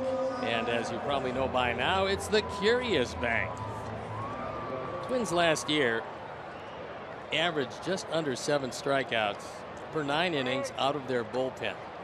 That was last in the league by a wide margin. Now we keep talking about ball clubs with guys with big arms coming out of the pen at 97, 98. The Twins had a problem in that regard. Now they've lost one of their guys, their closer, Glenn Perkins, that threw pretty hard on occasion and did strike out almost on a yearly basis more than he faced. But overall, bullpen was a problem for the Twins. It still is. Well, the Sox in this series have gotten a couple of runs off the Twins bullpen. Yesterday, one off Tonkin, one off Jepson.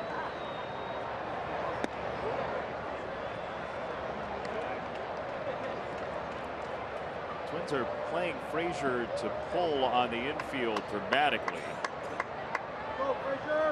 That's where he hit the ball last time for a 6-4 fielder's choice.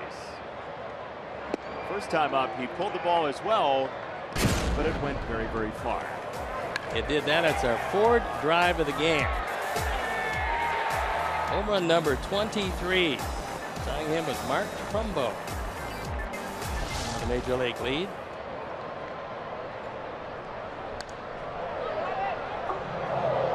Foul ball to the right-hand side for Frazier. You would imagine that fans would shift as well for Todd. Go from right to left for the foul balls, considering how much he's pulled the ball this year. And he made contact with that one, though. That was going to be shot through the right side for a base hit.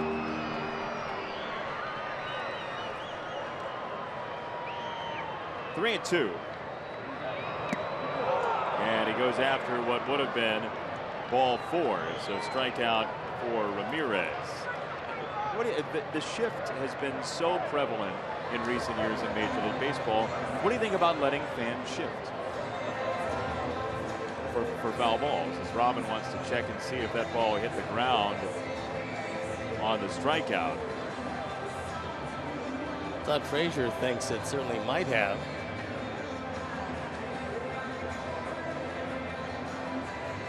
Sounds like Frazier might have gotten a piece of that. He just fouled it off into the ground. He's saying that I did get a piece.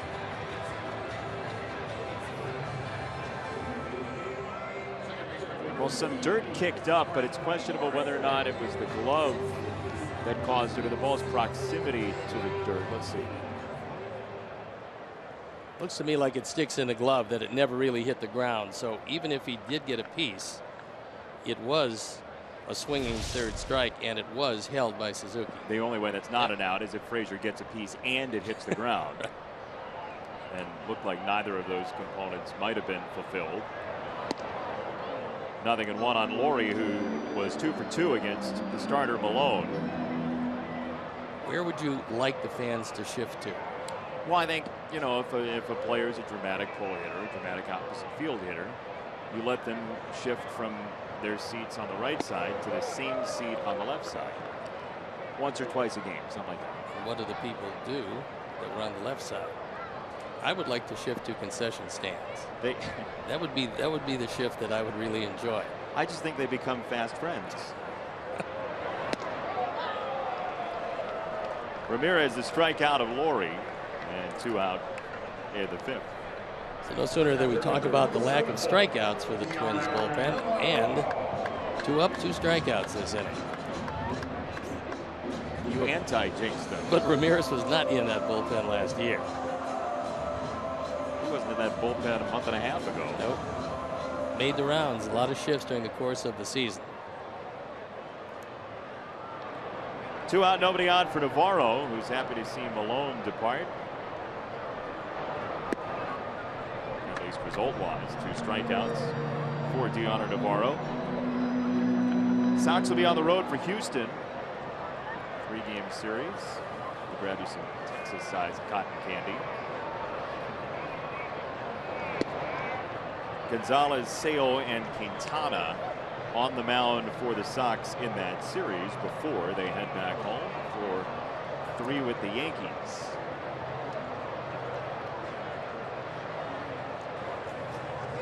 Two and 0 on Navarro. He launches the ball right center field, but playable. Kepler and Buxton come together, and Buxton makes the decision to finish the inning. 1-2-3 for Ramirez. Sox lead 5-2 after 5.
Levy Restaurant's fine dining and service while enjoying a breathtaking view of U.S. Cellular Field from the First Merit Bank Stadium Club. Memberships are available to season ticket holders, and it's open before, during, and after every home game.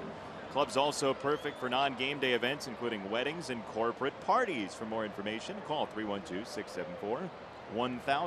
Operators are standing by. Ball 1 to Buxton, who struck out in his only at bat in the 3rd. Carlos Rodon has thrown very well today, Mr. Stone. He's been aggressive. He's given up just the 2 hits, the 2 runs.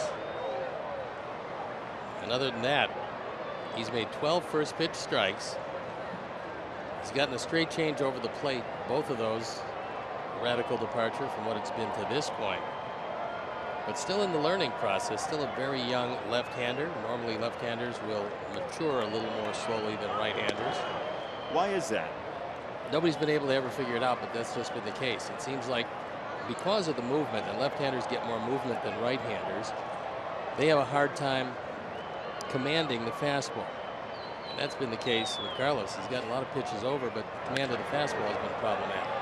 This is trouble into the alleyway for Buxton, and he can really bolt. Buxton to second with long strides, and he's done there with a leadoff two-base hit.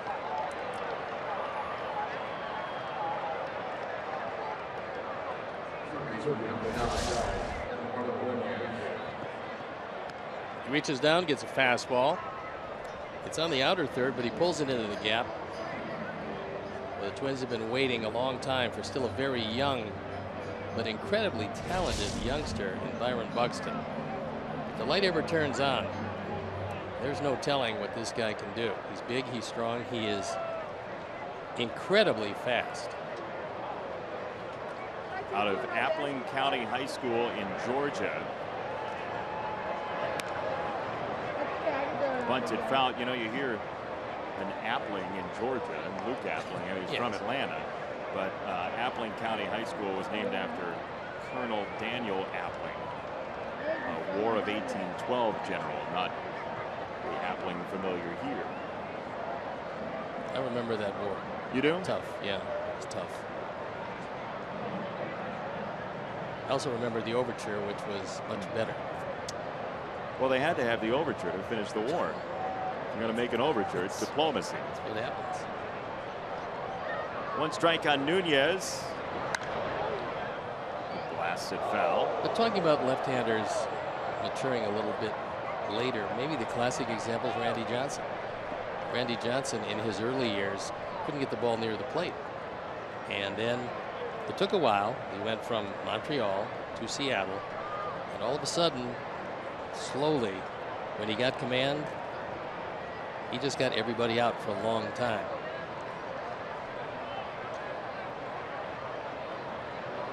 A lot of left-handers got the flu when Randy Johnson was on the mound.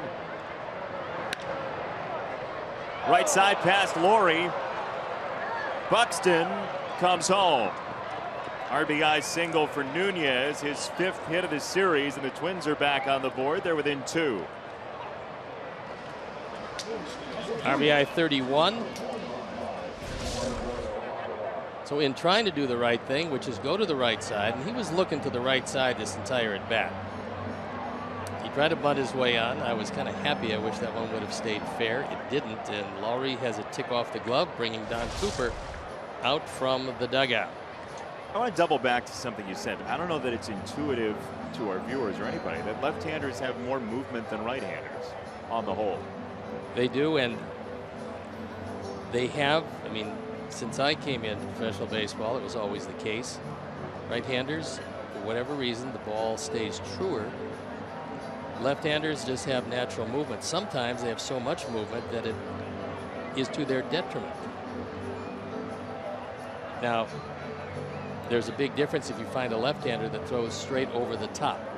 I mean, the greatest example, Sox fans know Matt Thornton. He threw awfully hard, 97, 98, but because he threw straight over the top, it was fairly straight with late life when he was younger, and then the life kind of went away from the fastball and became difficult for him. First pitch hunting, Escobar flares it to right. Eaton for out number 1.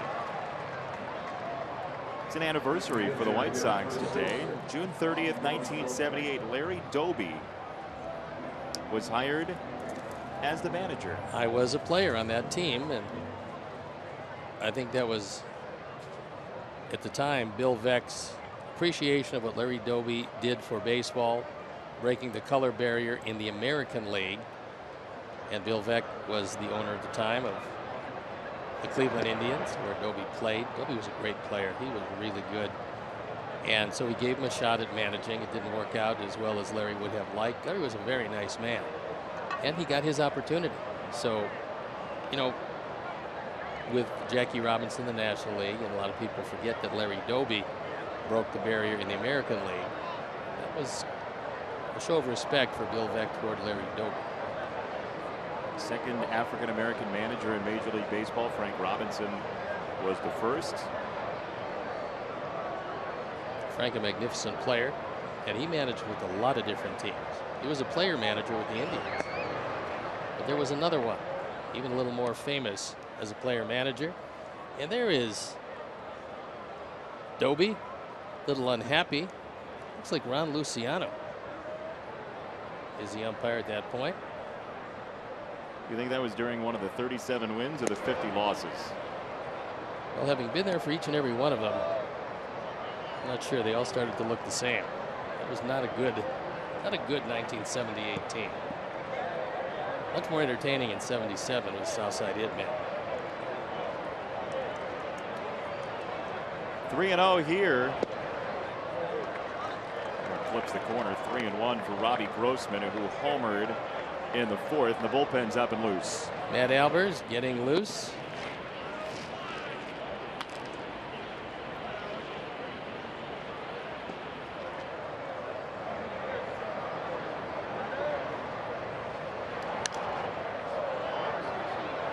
Three and two for Grossman. Just 4 hits allowed by Carlos Rodon today. 2 homers, a single, a double. And the real positive sign, not one walk in the outing. This one getting uncomfortably close. Twins showed last night they don't give up. That's one thing you can look to as a positive. There haven't been many positives for the Twins after a somewhat surprising year last year. Coming out this year flat. Last year they were 83 and 79 overall. That's ball 4. 2 on, 1 out. Dozier coming up. Well, I wish that Diana Navarro had thrown to second base, as for whatever reason Nunez took off, realized it was a ball, and then didn't stop at second. He kept on going right toward Tim Anderson, and he's alive as a base runner. Once he hits second and go past. Yeah. I mean, take a look at it again. Now he's going to take off. Well, he takes off at 3 and 2. Then he starts to pull up, but number 1, he doesn't hit the bag. Number 2, for some reason, he is going toward Anderson. So they had ample opportunity to gun him down. You think he hurt himself or didn't? Looked like he might have tweaked something. To me, it looked like maybe his hamstring grabbed, but whatever it is, he's a quick healer. You have to stop at the bag. You have to arrive at the bag. Sometime. Strike to Dozier. And this, 6 innings in, this is a big at bat, considering the way Dozier has hit the ball. A 12-game hit streak now, an 11-game extra base hit streak. 2 on. He is the lead run as he takes high.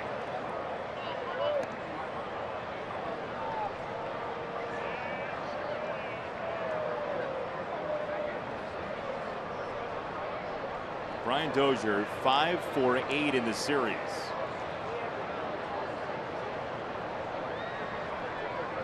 Albers warming. Plouffe is next. 1 ball, 1 strike. 2-1. Dozier's only grounded to 5 double plays this year. So he does have pretty good speed. That's in 274 at bats. Twins have rolled into the 3rd fewest in Major League Baseball.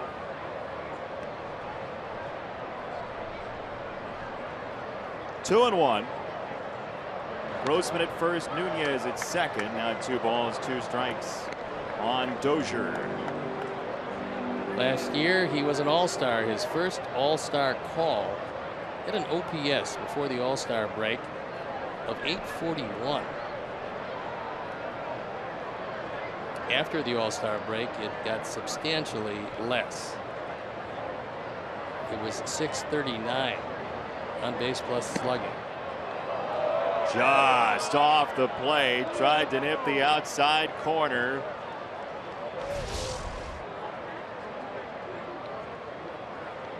Good location. It was off the plate, and I mean, it just missed. But a good call by Chris Conroy. 3-2, 1 out. Runners go. It's fouled away. Interesting call there. Yeah, twice on 3-2. Paul Molitor has him going. Nunez going when he was at first, and now with first and second he was going again.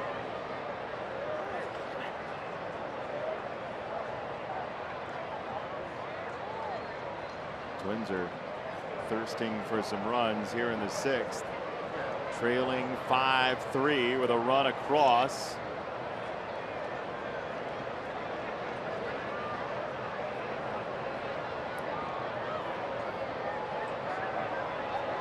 Pitch number 7 forthcoming.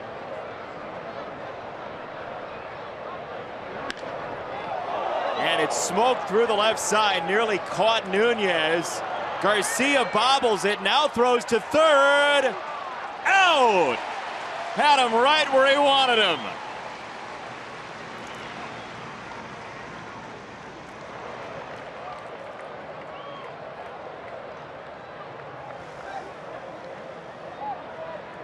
'38th run driven in by Dozier. Avi cannot come up with it right away. And as it hits the heel of the glove and his knee, he's always had a strong arm. This is an accurate throw, and for whatever reason, Grossman just started to slow down. I'm not sure if he thought he was going to be safe easily, but in slowing down, he gets cut down at third base. That's going to be it for Carlos Rodon. As he's run into trouble here in the 6th inning, he'll still leave with the lead, but a small one at that. So here comes Matt Albers, and out we go.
Summer events are the Home Run Derby on ESPN July 11th at 7 p.m. Central, and the 87th All-Star Game presented by MasterCard July 12th on Fox.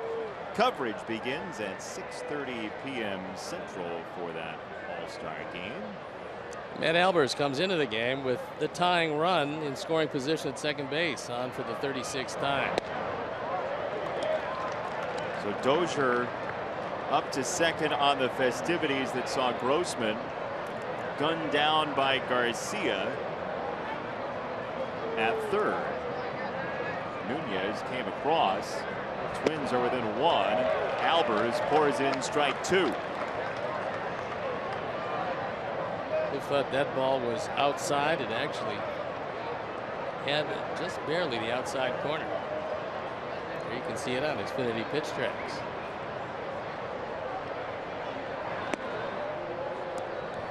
Slider for ball 1. At U.S. Cellular Field, Trevor Plouffe is at his best, hitting close to 380, 4 home runs, 18 driven in 23 games. He caught one right in the ribs last night from Michael Inoue. He's had a rough series, 1 for 9. 3 strikeouts. He did have an RBI in the 9th inning as he walked in a run. And a ball that almost went through him in the 8th. That hit him just below the 20. The 24, just below the 2. 3-2 for Plouffe. This does not get to the next guy till leading off the next inning, although normally not particularly dangerous against the Sox. He is, and that's Kurt Suzuki, who's in the on-deck circle. His RBI number is elevated too. The last 15 games he's driven in 14. Suzuki. 3-2. He will do it again.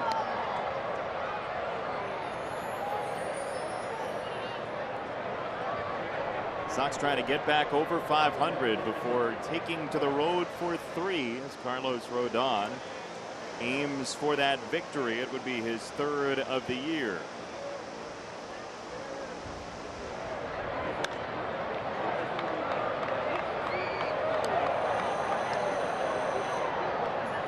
It'll be at least an 8-pitch at bat.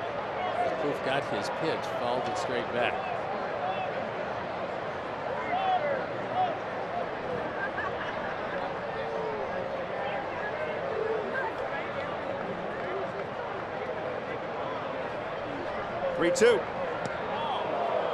Inside off the glove of Navarro, and Dozier is up to 3rd, so runners at the corners, 2 down.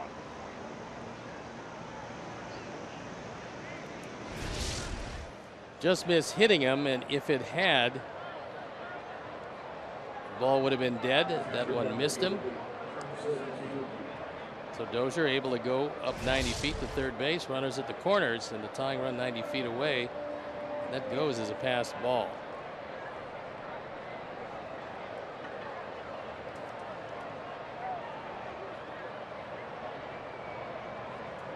First and 3rd, 2 down for Suzuki. It was bounced out to 3rd and flied out to center.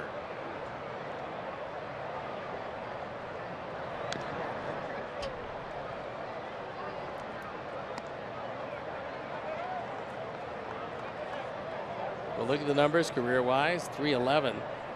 Surprising things, 5 home runs, 47 driven in 77 games. For a guy that is not known as a big run producer, those are pretty impressive.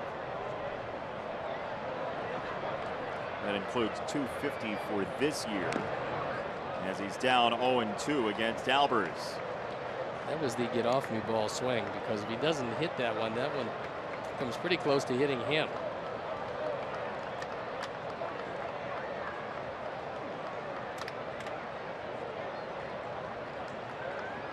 It's 5-2 Sox when this half inning started.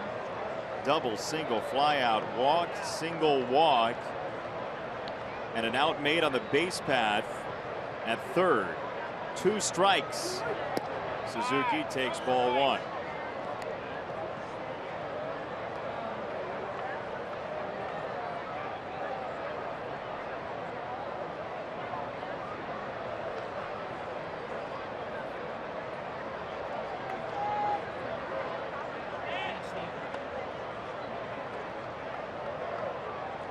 One and 2 with 2 out. Check swing, no go, says the first base umpire Jerry Meals. We'll take a look from the side, and Suzuki goes out there. That one could have easily been called, but it was not. Maybe the toughest call for an umpire to make. Yeah, that is a tough one. There's the crew chief, Jerry Meals. 2-2 from Albers. Golf to right. Eaton drifting, still going. Adam is there. Inning over. Twins get 2. Can't tie it up. 5-4 after 5.5.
5-4 over Minnesota. The Twins are trying to claw back in this game. Going to have to be some add-on runs against the Twin bullpen, which has been very vulnerable this year. And the Sox offense the last couple of days has been very good. So I look for a few more runs. I think the Sox are going to need them before it's over today. We're going to play Sticks and Stone later as well. We've got a Hall of Famer for you today. That's pretty good. Yeah. But let's see. Oh, could be Rod Carew, huh? Might be. Very well could be. See. Yeah, let's that was pretty out. tough on everybody, but we'll have to check and see what it is. I think you might have something there, though. I really do. I think you might be onto something. But not necessarily? Well, not necessarily. Okay. Yeah. It's Garcia, Davidson, and Schuck to bat for the Sox here in the 6th, trying to punch back after a Twins 2-run top of the 6th. Thanks for joining us this afternoon, wherever you may be, whether you're at work, not going to work, off from work, or out of school.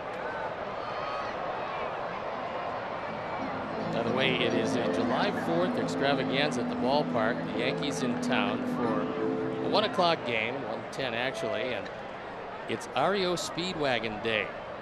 So if you happen to Keep on Loving You and Can't Fight the Feeling, roll with the changes. Yeah, just come on in. That ball is scalded on the ground. Dozier throws out Garcia, 1 away. Sticks and Stone for today. You had it. You didn't even know it was coming. Rod Carew. You said Hall of Famer, and I figured, well, I thought back in the annals, and Rod Carew was the guy. I'm going to say he did very well, only because he did very well against everybody. And Rod was one of those guys who didn't strike out very much, so I didn't have anything to strike him out with. What was he like to face? He was tough because he made contact. He could bunt. He was a superlative bunter. Really? Yeah, he was really good. He got down into a severe crouch, and he made it very difficult to pitch to him. So you've got to change. Davidson out, Coates in for the Sox. 0-2 on Jason Coates. Davidson with his first White Sox hit. First run batted in, first run scored, all coming in the 4th.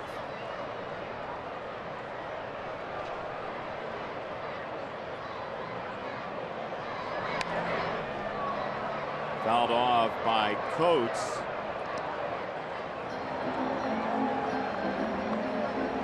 Well, you know, normally for Matt Davidson, when he's pulled from the lineup, he's going a level up. That tends to happen when you're in the minors. You get pulled from the lineup. It means likely you're headed to a major league team. There's nowhere above here. I hope Davidson's all right. 1-2 on Coates. Twins pen. One of their left-handers. Rogers loosens up.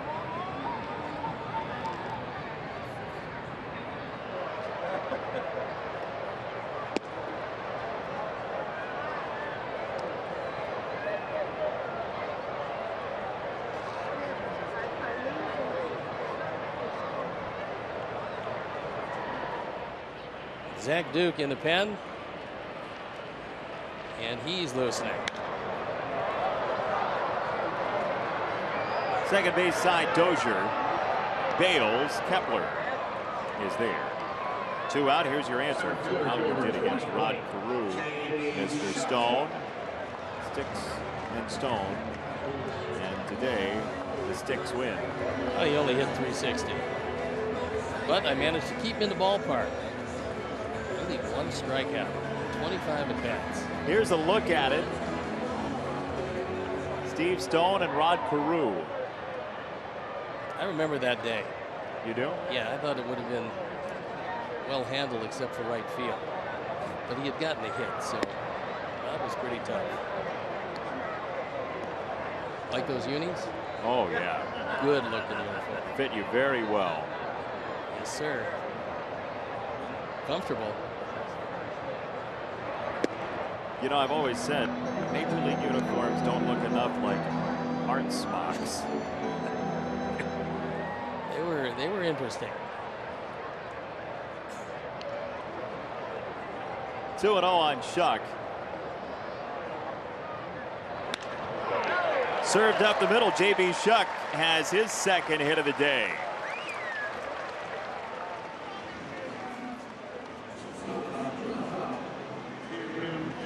JB 1 for 1 in the stolen base department.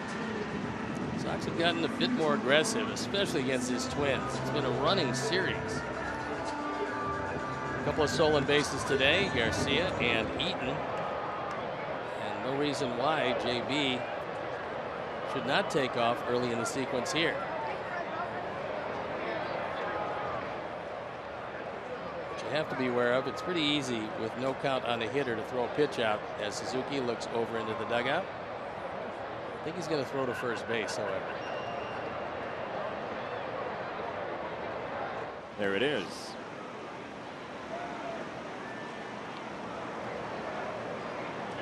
Ramirez just allowed his first hit of the day. Some strong relief in back of Tommy Malone. He came in when all was falling apart back in the 4th inning, induced the double play ground ball off of Reyu's bat, and then retired everybody to Shuck.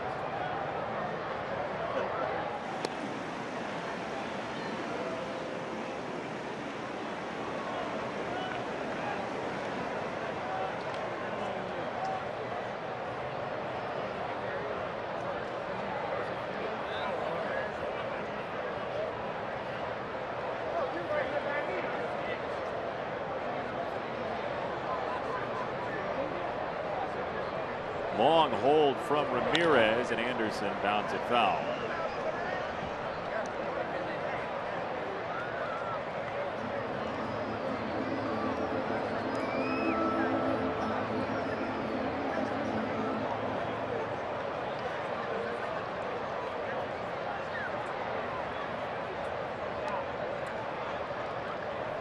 Twins got 2 in the top of this inning.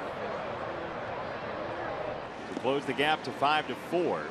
Ramirez is trying to throw it away. So far, Plouffe has picked a couple of short hops. Made sure the ball didn't get by.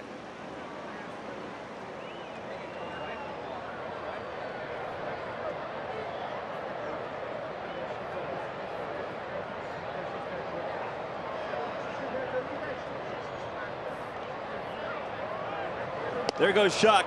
Pitch out. Suzuki's throw is there.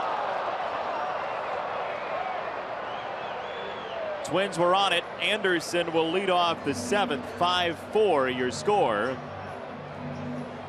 The Twins trailing the Sox, and Shuck is thinking about maybe a review here. Robbins out of the dugout. Well, your challenge basically becomes ineffective after the 6th inning, so you might as well use it. Think about it. He smothers a short hop, and it looked like a good shot of the left hand getting in before the tag. Take a look from a different angle. His hand's on the bag. I think you're right. I think he's safe. I think he's safe.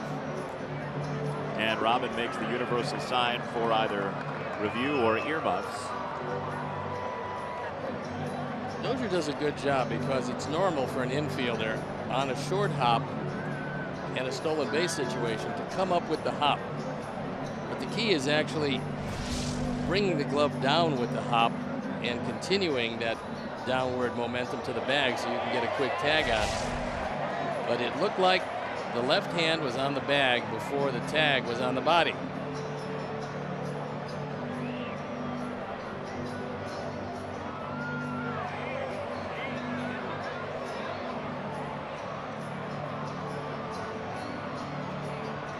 Take a look at the glove. Now watch the hand. Looks to me like he hasn't tagged him yet. We'll see if they concur in New York. It's tough on plays like that to see when the glove contacts the body. On that angle it is. But there was another angle that looked where you could see a little more daylight. So you need incontrovertible, conclusive, ever-present, definitive proof to overturn. Indisputable video evidence. That's it. Which essentially means definitive proof, which essentially means beyond the shadow of a doubt. Clear and convincing. Clear and present. Danger. Shuck is going to wait it out at second. He might as well. Safe. Yeah, I mean, if they don't overturn, ball on the field once he was out, inning comes to an end. In the meantime, Ramirez has got to stay loose and throw some pitches, because if he does have to continue this at bat to Anderson, he cannot get stiff waiting for this replay.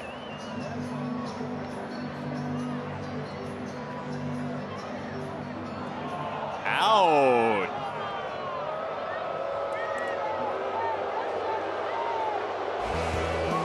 Well, JB doesn't like that result. Neither do the Sox. 5-4 after 6. Come on.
Into the ball game to protect a 1-run lead.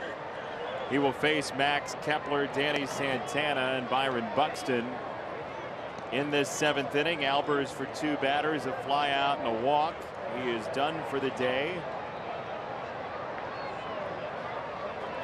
Duke drops down and sends in a breaking ball to Kepler, 0-2. There you look at the numbers. On for the 40th time. 2-0, 281 ERA, which continues to go down. Lately, he's been red hot in quick pitches.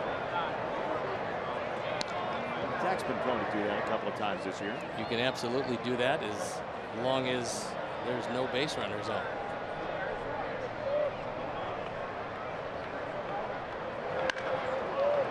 Ripped to right field and fair for Kepler. Leadoff double for Max Kepler.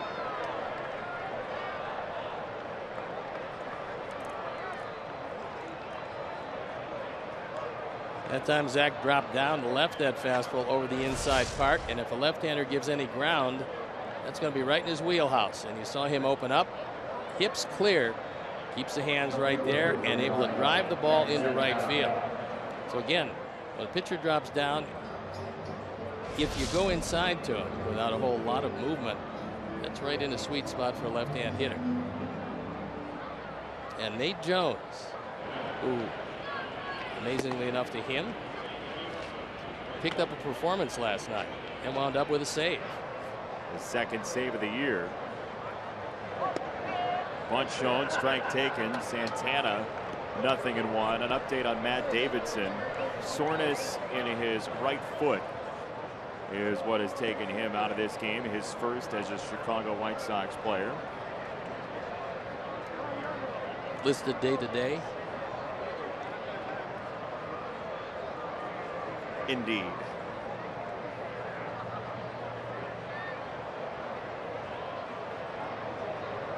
little conversation between Navarro and Duke. One strike pitch coming to Santana. The bunt called off. It's 0-2. Santana's had a tough go from the right side. Switch hitter came into this hitting .283 as a left-hand hitter. There's a run expectancy with a runner at second and nobody out. Twins have plated him 68% of the time. Sox pitchers have given up at least one run 53% of the time, and league average at 61. First out is crucial. Ball to the dirt, 1-2. Kind of in no man's land here. If you bunt with Santana, Buxton has struck out a lot with Minnesota this year. So you leave him with a runner at third and one out hypothetically. So the bunt waved off. 1-2. Another breaking ball low, 2-2.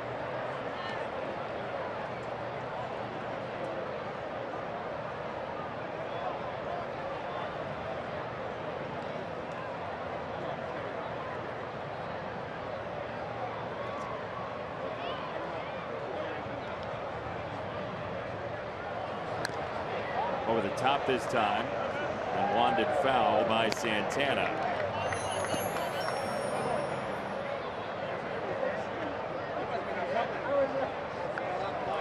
Twins got 2 in the fourth on back-to-back solo homers with 2 out, Grossman and Dozier. Then in the 6th inning, they picked up 2 more runs, Nunez and Dozier with the RBIs.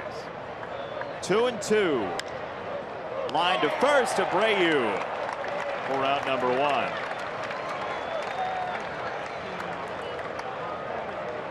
Jose looking at second immediately, but Kepler retreating toward the bag. Just trying to make some contact to stay alive, and Jose right there.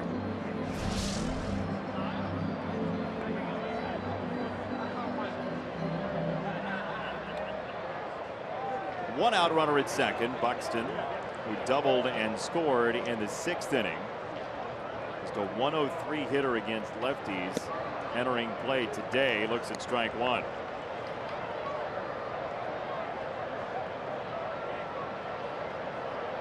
That double in the 6th was off of Sox lefty starter Carlos Rodon, who went 5 2/3 and is still in line for the win today. 0-2 on Buxton. Ryan Presley loosening up in the pen.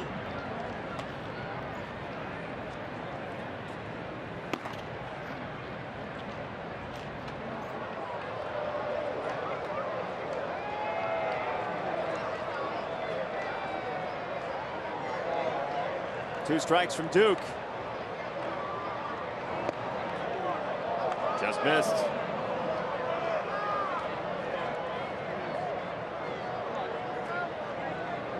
Righties this year against Duke are hitting just 190 entering this game. Lefties at 283.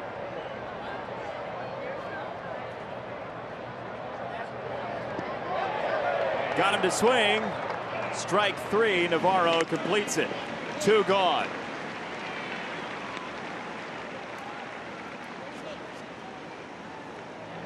That time Zach was convinced that he was going to get him out on a slider, and eventually on the 3rd one he did. And so Robin with the call to the pen is going to bring Nate Jones in the ball game to face Nunez. Jones comes in, will step out, and be back after these messages.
This one, he's got Kepler out at second base representing the tying run. He's out for the 37th time. His ERA 2.86.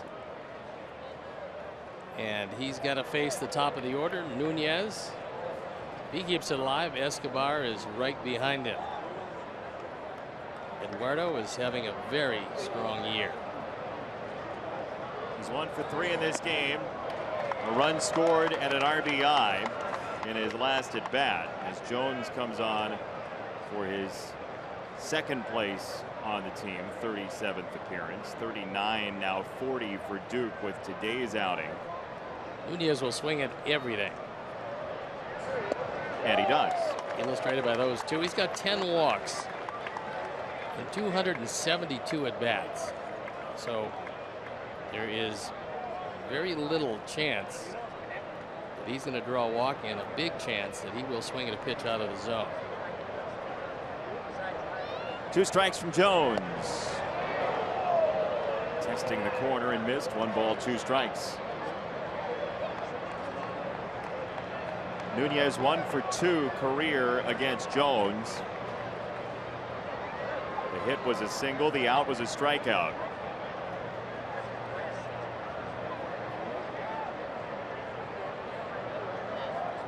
And a glance at Kepler.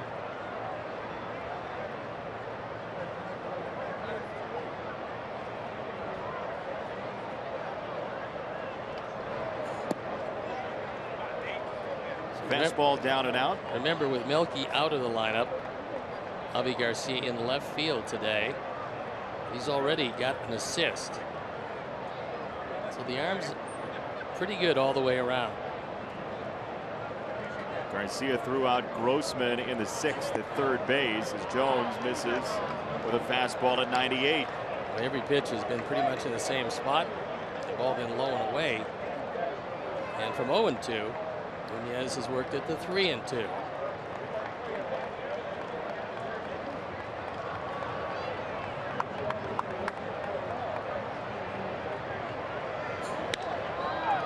Lofted to left. Garcia charges. He's got it on a hop. Kepler scores. Throw to first. Out. Innings over. Nunez gunned down to the base path again, but he deadlocks the game. Kepler off the leadoff double scores. We're tied at 5 at stretch time.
The line for Cleveland, late game Baltimore and Seattle, 9:10 Central Time. Dodgers leading Milwaukee. The Brewers loaded the bases in the home first against Kenta Maeda and got a run. Dodgers with 8 unanswered.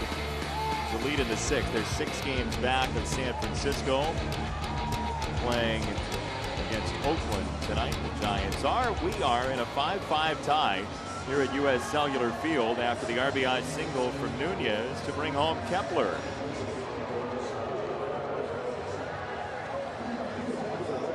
So Ryan Presley comes in the ball game after a very impressive stint by Neil Ramirez. Presley out for the 39th time. ERA 3.92. Opponent's batting average of 2.37. That's good. 37 hits, 41 1/3. with a lot of strikeouts and few walks. However, he has surrendered 5 home runs. He's got to deal with the top of the order. Anderson, Eaton, followed by Abreu. Tim Anderson's on again. 4 times today. 3 singles, 1 walk. He got a fastball right down the middle, and because he does not wait around, he just drove it into left field. So perfect day for Tim Anderson. See that one right down the middle, roped into left field, representing the go-ahead run with plenty of speed. You let him run, you bunt him, what do you do here? Don't let him run on the first pitch. I'd love to see a hit and run somewhere along the line. Haven't seen a whole lot of that. We did see a pitch out that nailed J.B. Shuck to end last inning after the review.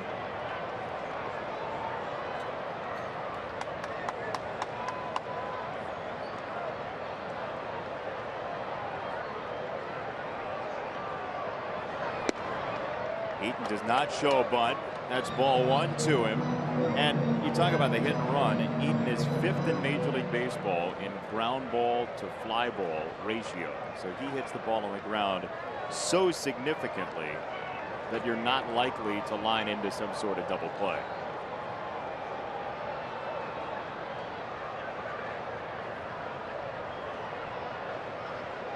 It's 2.87 ground balls for every fly ball for Adam Eaton this year. There is a bit of a hole between Plouffe and Dozier. Escobar playing up the middle. There's the bunt, and it is a good one. Nunez the charge. Eaton is out. Very close to a bunt base hit. Almost a perfect bunt. He gets the sacrifice accomplished. Comes a half step from beating it out as Eduardo Nunez makes a good play. Bare hand pickup. Fire and beats him by a half stride.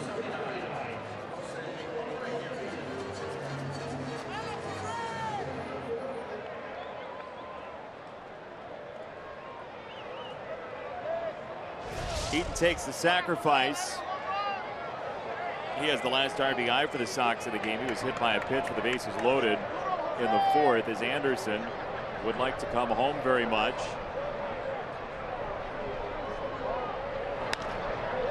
Abreu socks it foul. Jose 1 for 3 today with an RBI single and 2 6-4-3 double plays.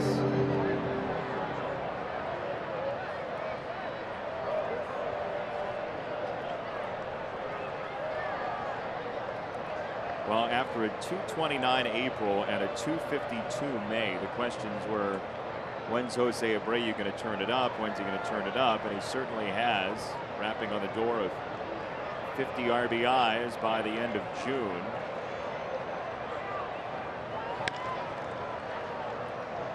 Foul in 3rd, 0-2, and in June 309.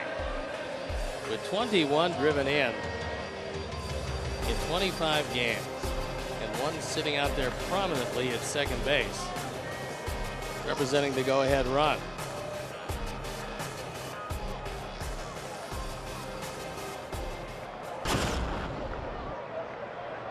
Abreu down 0-2 here against Presley.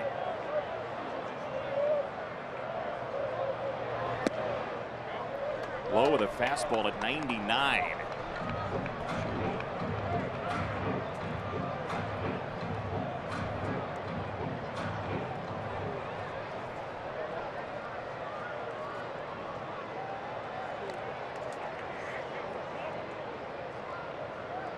Where do you go here on 1 and 2 if you're Presley? I think you try to tie him up inside. See what Suzuki has in mind. Malone went inside a couple of times on him. Malone didn't throw 99. Went outside, and Abreu fouls it off. This is as hard as we've seen Ryan Presley throw.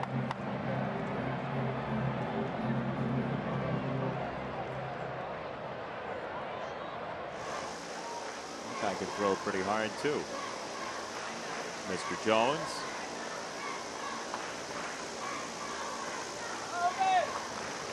Staying ready. 1-2.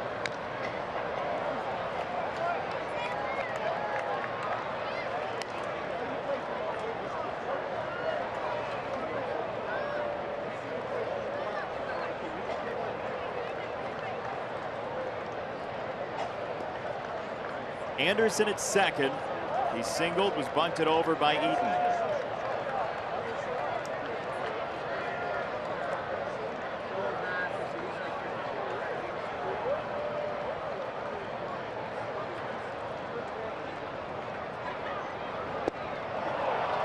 Breaking ball for strike 3.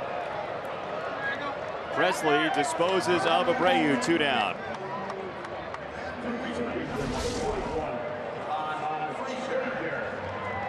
It's an overhand hook, and it at first buckled the knees of Jose and then wound up with an awkward swing. Especially a Rule 5 draft from Boston. Good Rule 5 pick back December of 2012. To your point about how hard he's thrown, his average fastball this year coming into the game was just under 95 miles an hour on average. He's been running it up at 99 today. To me, you take a look at those averages, and it kind of jumps out at you after watching him for a few years. This is the 4th year he's been with the Twins. And he's had good luck with that. The last 2 years, ERA under 3 each year.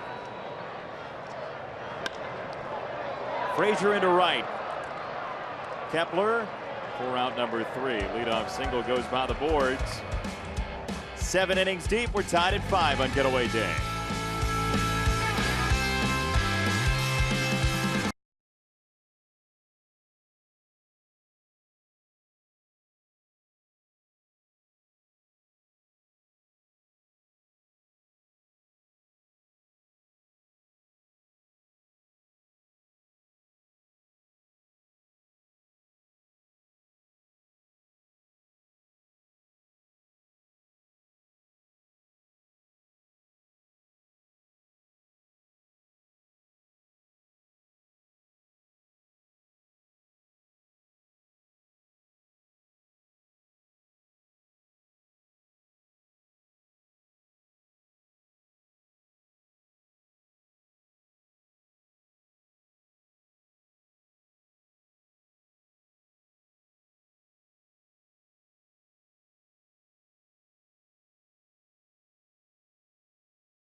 Sox about hit the Twins 11-7. Frazier, his 23rd home run. And Anderson, 7-game hitting streak. Davidson left the game after that RBI single. It's brought to you by Honda. Start something special with a great deal on a Honda. Now it's your Honda dealer. Ball no strikes on Escobar. Now 2-0. And Nate Jones, who came in, Nunez singled off of him and was thrown out. 7-5-2.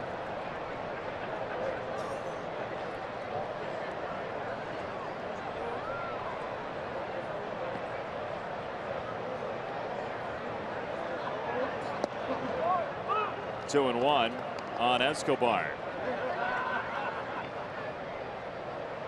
Swings the bat pretty well from both sides, but he's been a better hitter this year from the right side. .252 against righty pitchers, .317 against lefties. 2 balls, 2 strikes for Escobar. There's a look at David Robertson.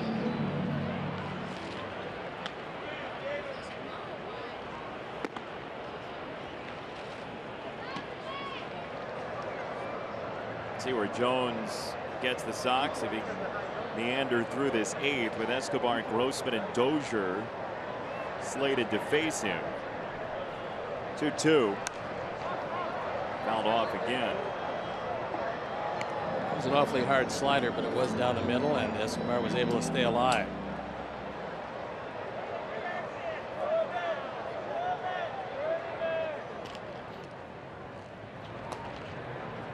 Fernando Abad, one of a bevy of left-handers in the pen. Jones gets strike 3. Escobar retired. 1 away in the 8th. It's a good backdoor slider as he shaved off the outside corner and took down the lead man of the inning. Good slider, dipping down and away. Robbie Grossman now the target of Jones. Grossman walked in the 6th, his 29th walk in about 5.5 weeks with Minnesota.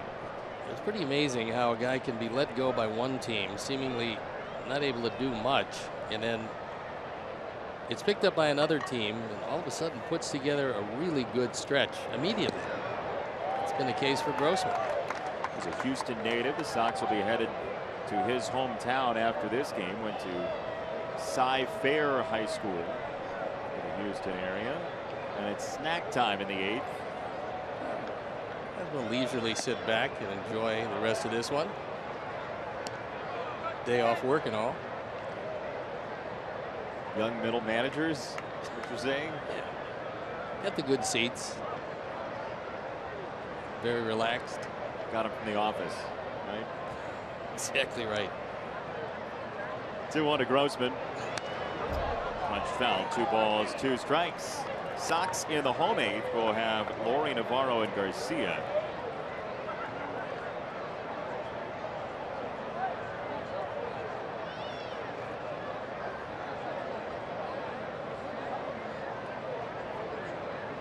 Two. Called strike 3, nipped the corner.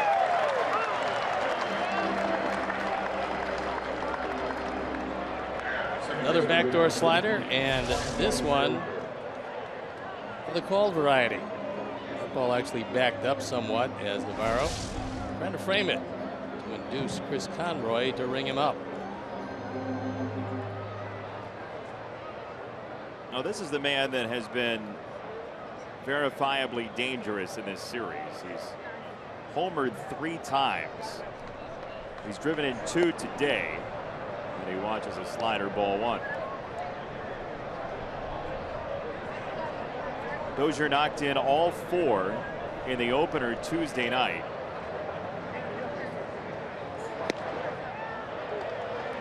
Ball and a strike on him.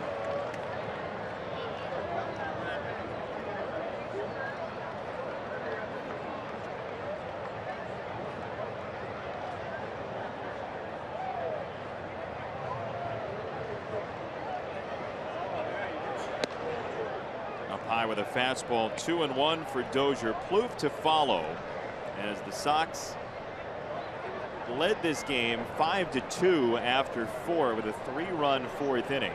The Twins got 2 in the 6th and 1 in the 7th. And we are level pegging at 5 in the 8th.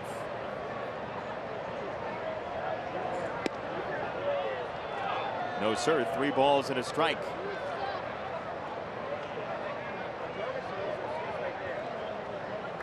Sox with a chance to win 3 straight series for the first time in 2016. Even with that torrid start, it hasn't happened yet.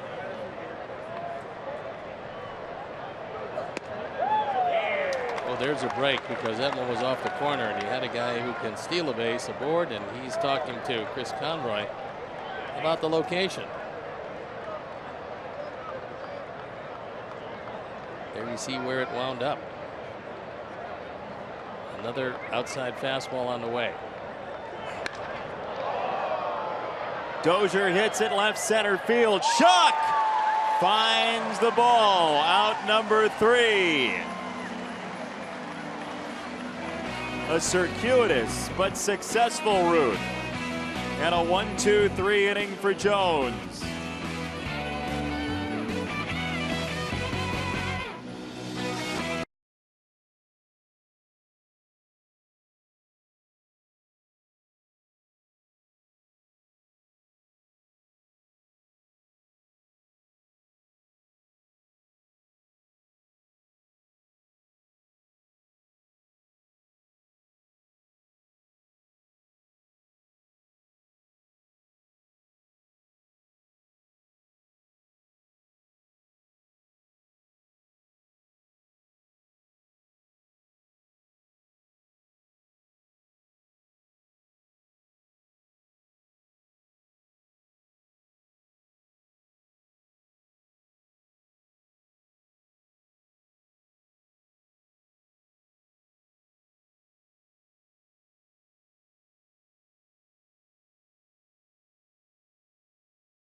And it was the final play of the inning off the bat of Brian Dozier. J.B. Shuck goes out, has a hard time with his sinking line drive, and at the very end makes the catch. Normally you don't see a power hitter where the ball will sink on a line drive hit that far, but it was a 3-1 fastball. Dozier looking for it, did not get it on the sweet spot, and JB able to put it away. The speed replay is brought to you by Xfinity. Xfinity X1 will change the way you experience TV. Sox trying to change that scoreboard. 5-5 in the home 8th, and a left-hander out of the bullpen for Minnesota. Fernando Abad ascends the hill. He's on for the 31st time. Might remember him with Oakland. He was there for a while. ERA .216, 1-1 record. He's been awfully good. Giving up just 1 home run this year in those 30 previous appearances. He had 3 seasons with the Astros, 22, 29, 37 games. Last season there in 2012 at a .509 ERA. The Nationals got him, and he pitched pretty well for the 13 Washington club with an ERA just over 3. 2-1 on Laurie, who got the benefit of ball 1 in this at bat.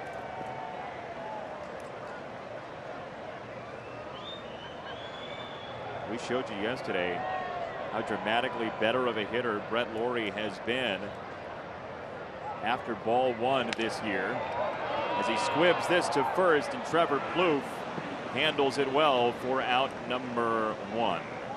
White Sox fans, fill out your 2016 Insurance MLB All-Star Game ballot now at WhiteSox.com on your computer, tablet, or smartphone. Vote up to 35 times. Vote today, vote tomorrow at WhiteSox.com/vote. I think voting's closing today, though, so if you vote tomorrow, that probably wouldn't be good. Well, although you know that gerrymander or something. That is a Chicago tradition. 1 down for Navarro. You can handle that subject.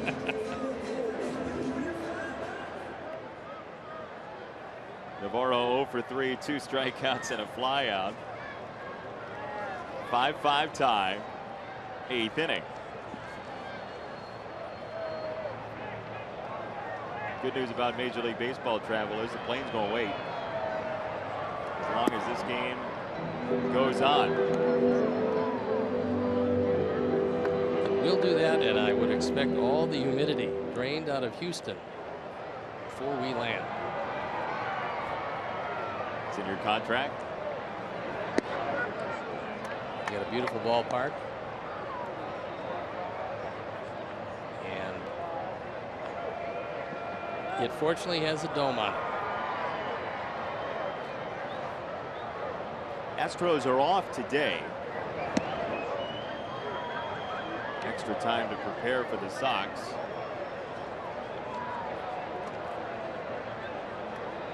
It's not as though they're running a full practice like a basketball team would, or a walkthrough like a football team. Lounging and enjoying. 2-1. Floated to center. That's Buxton's territory. And he grabs out number 2. Now Garcia.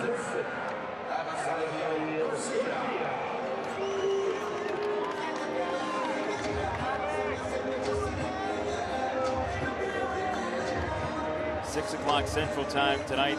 Cleveland will play at Toronto. Indians, as we woke up this morning, had a 6-game lead on Kansas City, 7.5 on Detroit, 8.5 on the Sox. Minnesota 22 behind it, 25 up, 52 down. With that Royals team, you mentioned the injury troubles. Lorenzo Cain on the DL. They've called up Brett Eibner again, who had a pretty nice series against the Sox. Very good stadium. Off speed and high to Garcia, ball 1. And there's a look at Cleveland's winning streak. Pitching, hitting, whatever you want, they got it. They've been a good defensive team all year, and the surprising thing is the runs per game, 6.3 during the 12-game streak. It's been a long time since they've seen that 13 in a row. 65 years. Hi. You know, if you wave, they can't hear that on the phone, though. It has the Adam Eaton shirt. It's a free T-shirt Thursday here at the ballpark.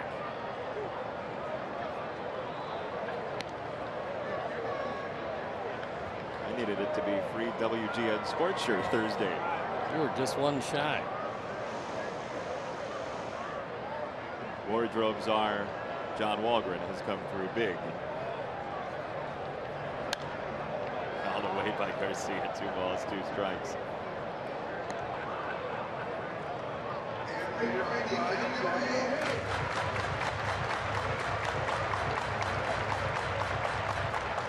Sox have just 2 hits against the Twins bullpen after 9 in 3 1/3 versus Tommy Malone. In case you want to go to the party, just ask that person.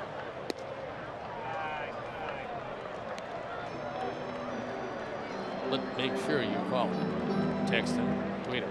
Well, you just have to let that person know that you'd like to go to the party. 3-2. Garcia draws a walk. 2 out, 1 out for Jason Coates. That's French. You know that? RSVP?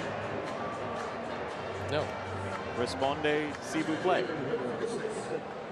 No, I don't want to. You don't? Oh, you want me to respond to that one? No. You just responded saying you didn't want to respond. 1 on, 2 out. Coates the batter. In for Davidson, who left the game with right foot soreness after a 1 for 2 in his White Sox debut. Outfield way back there in the no double set. You can see they're very close to the track all the way around.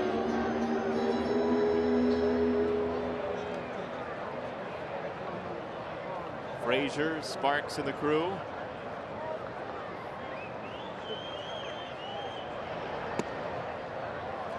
Abad has been behind every hitter this inning.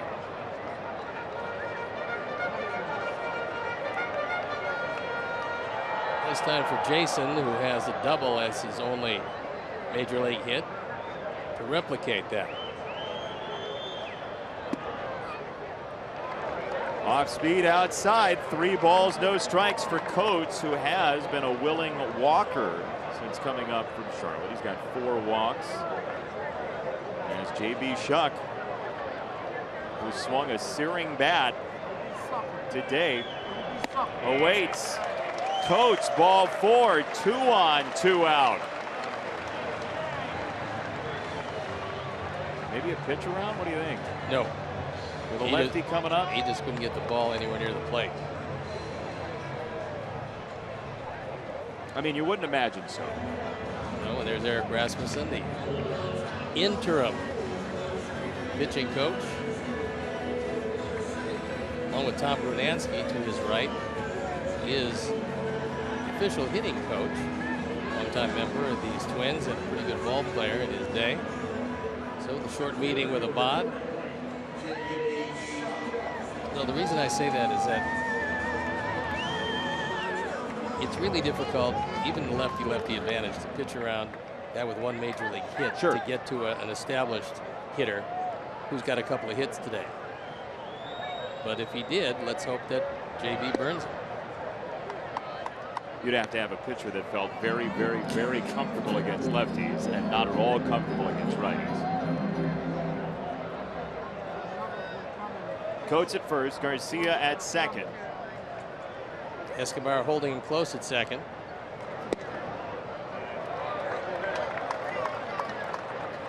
One and one to Shuck, who doubled to right in the 4th and singled to center in the 6th. He was then caught stealing in the 6th. Little looping base hit.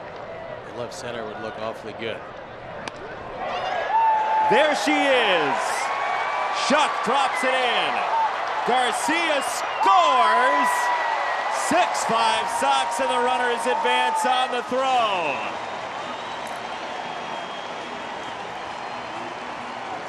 Third hit of the day for J.B. Shuck. He's now driven in 8. And none timelier than that one. Santana grabs it barehanded on this little looper into left center field. How about that, sports fans? David Robertson will have his chance to nail down this one as Avi puts on the gas. Joe McEwing knows that there are not great arms in the outfield. He slides around the tag, and it's a 1-run lead with red hot Tim Anderson coming, and that's E7 single RBI for Shuck. Strike to Anderson.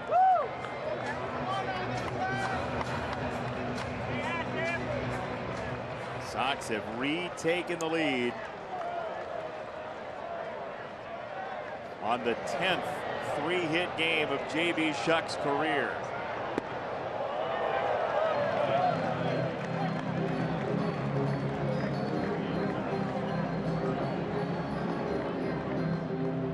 The 7, 8, 9 hitters in today's game have reached base 7 times for the Sox.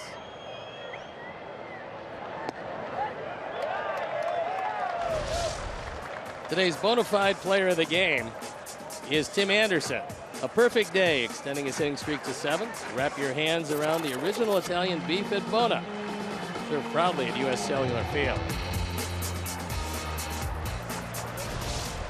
Looking for one more, Anderson.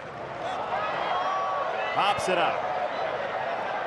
Suzuki in pursuit, and he overran it.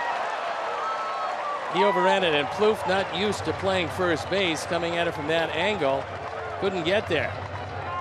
So that ball falls. It will probably be a no play, and Suzuki might have hurt himself. He might have turned an ankle. And watch it, he comes over, overruns the ball, tries to put on the brakes, and it looks like his ankle rolled over.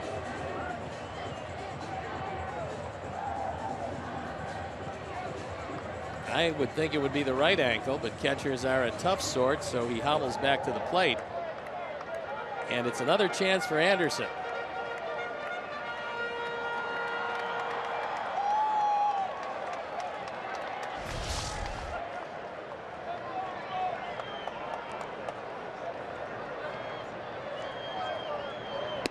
Outside, 3-2 on Tim. Eaton is next. Twin bullpen up and going.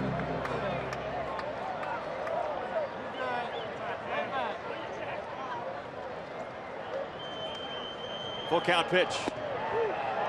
Called strike 3 on Anderson. Sox get a run with 2 out. Shuck drives it in. 6-5 to the 9th we go.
David Robertson.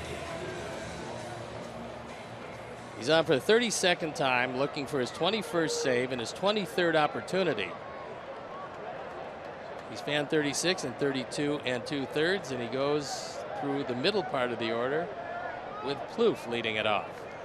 4 of his 20 saves this year have come against Minnesota. Robertson, first pitch. 0-1. Plouffe went way up and out of the strike zone to foul that one off.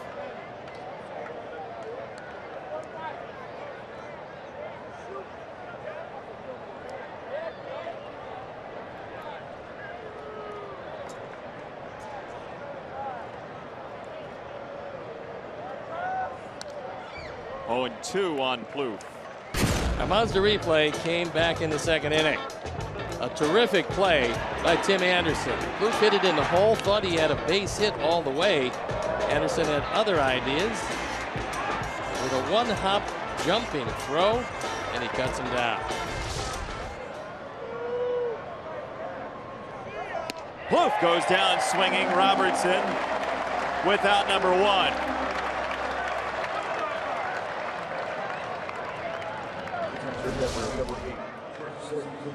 Throws him a fastball, which looks just like a cutter. And Plouffe expands his zone once again. Didn't swing at a whole lot of strikes, but he is down for an important first out. Late movement there. Yeah, good one. Good fastball. 1 down for Suzuki, who's 0 for 3 in today's game. Sox were up 5-2. Twins got 3 in a row. Sox retook the lead in their last at bat. And a foul ball from Suzuki.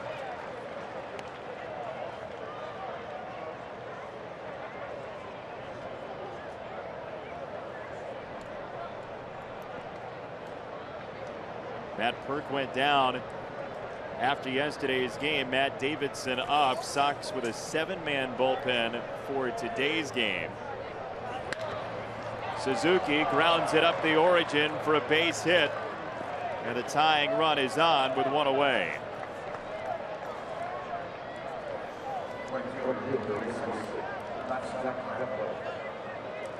It's up to the German native Max Kepler against Robertson with one down. Double to right for Kepler in the 7th led to the tie ball game. He came around to score on the Nunez RBI single.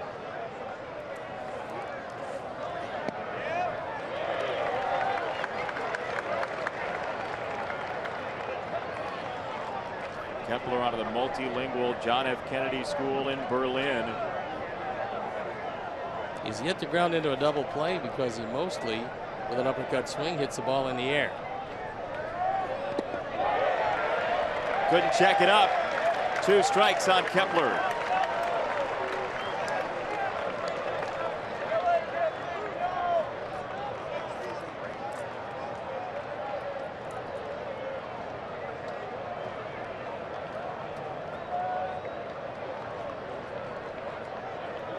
Suzuki at first.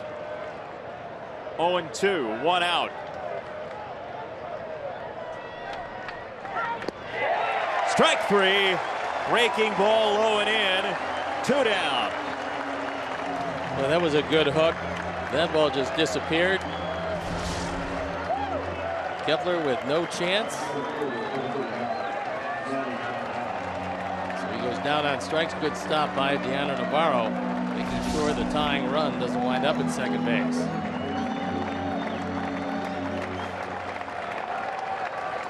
Danny Santana, the final gasp for the Twins in this game in the series.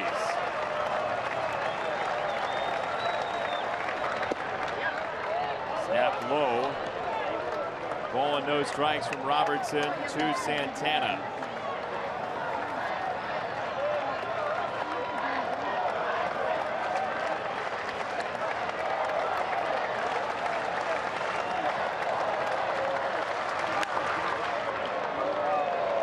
Just foul down the line, 1-1 to Danny Santana. That's the reason late in the game, protecting a lead when you're holding a runner first, you can't come too far off the bag with the pitch because there's no way you can let the ball wind up behind you.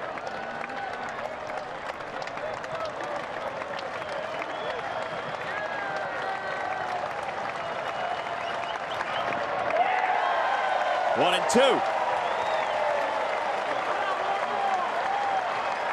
Pretty good breaking stuff today from David Robertson. This is some of the best breaking stuff we've seen in a long time from David.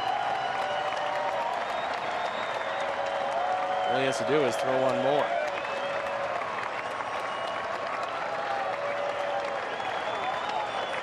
One ball, 2 strikes. Robertson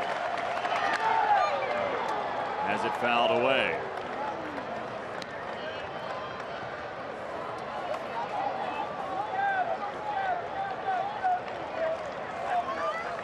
Sox trying to hang on for dear life.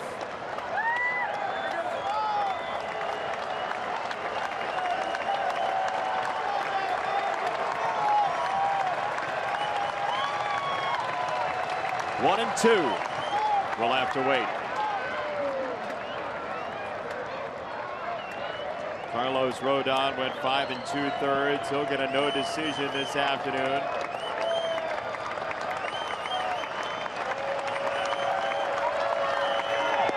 Game over.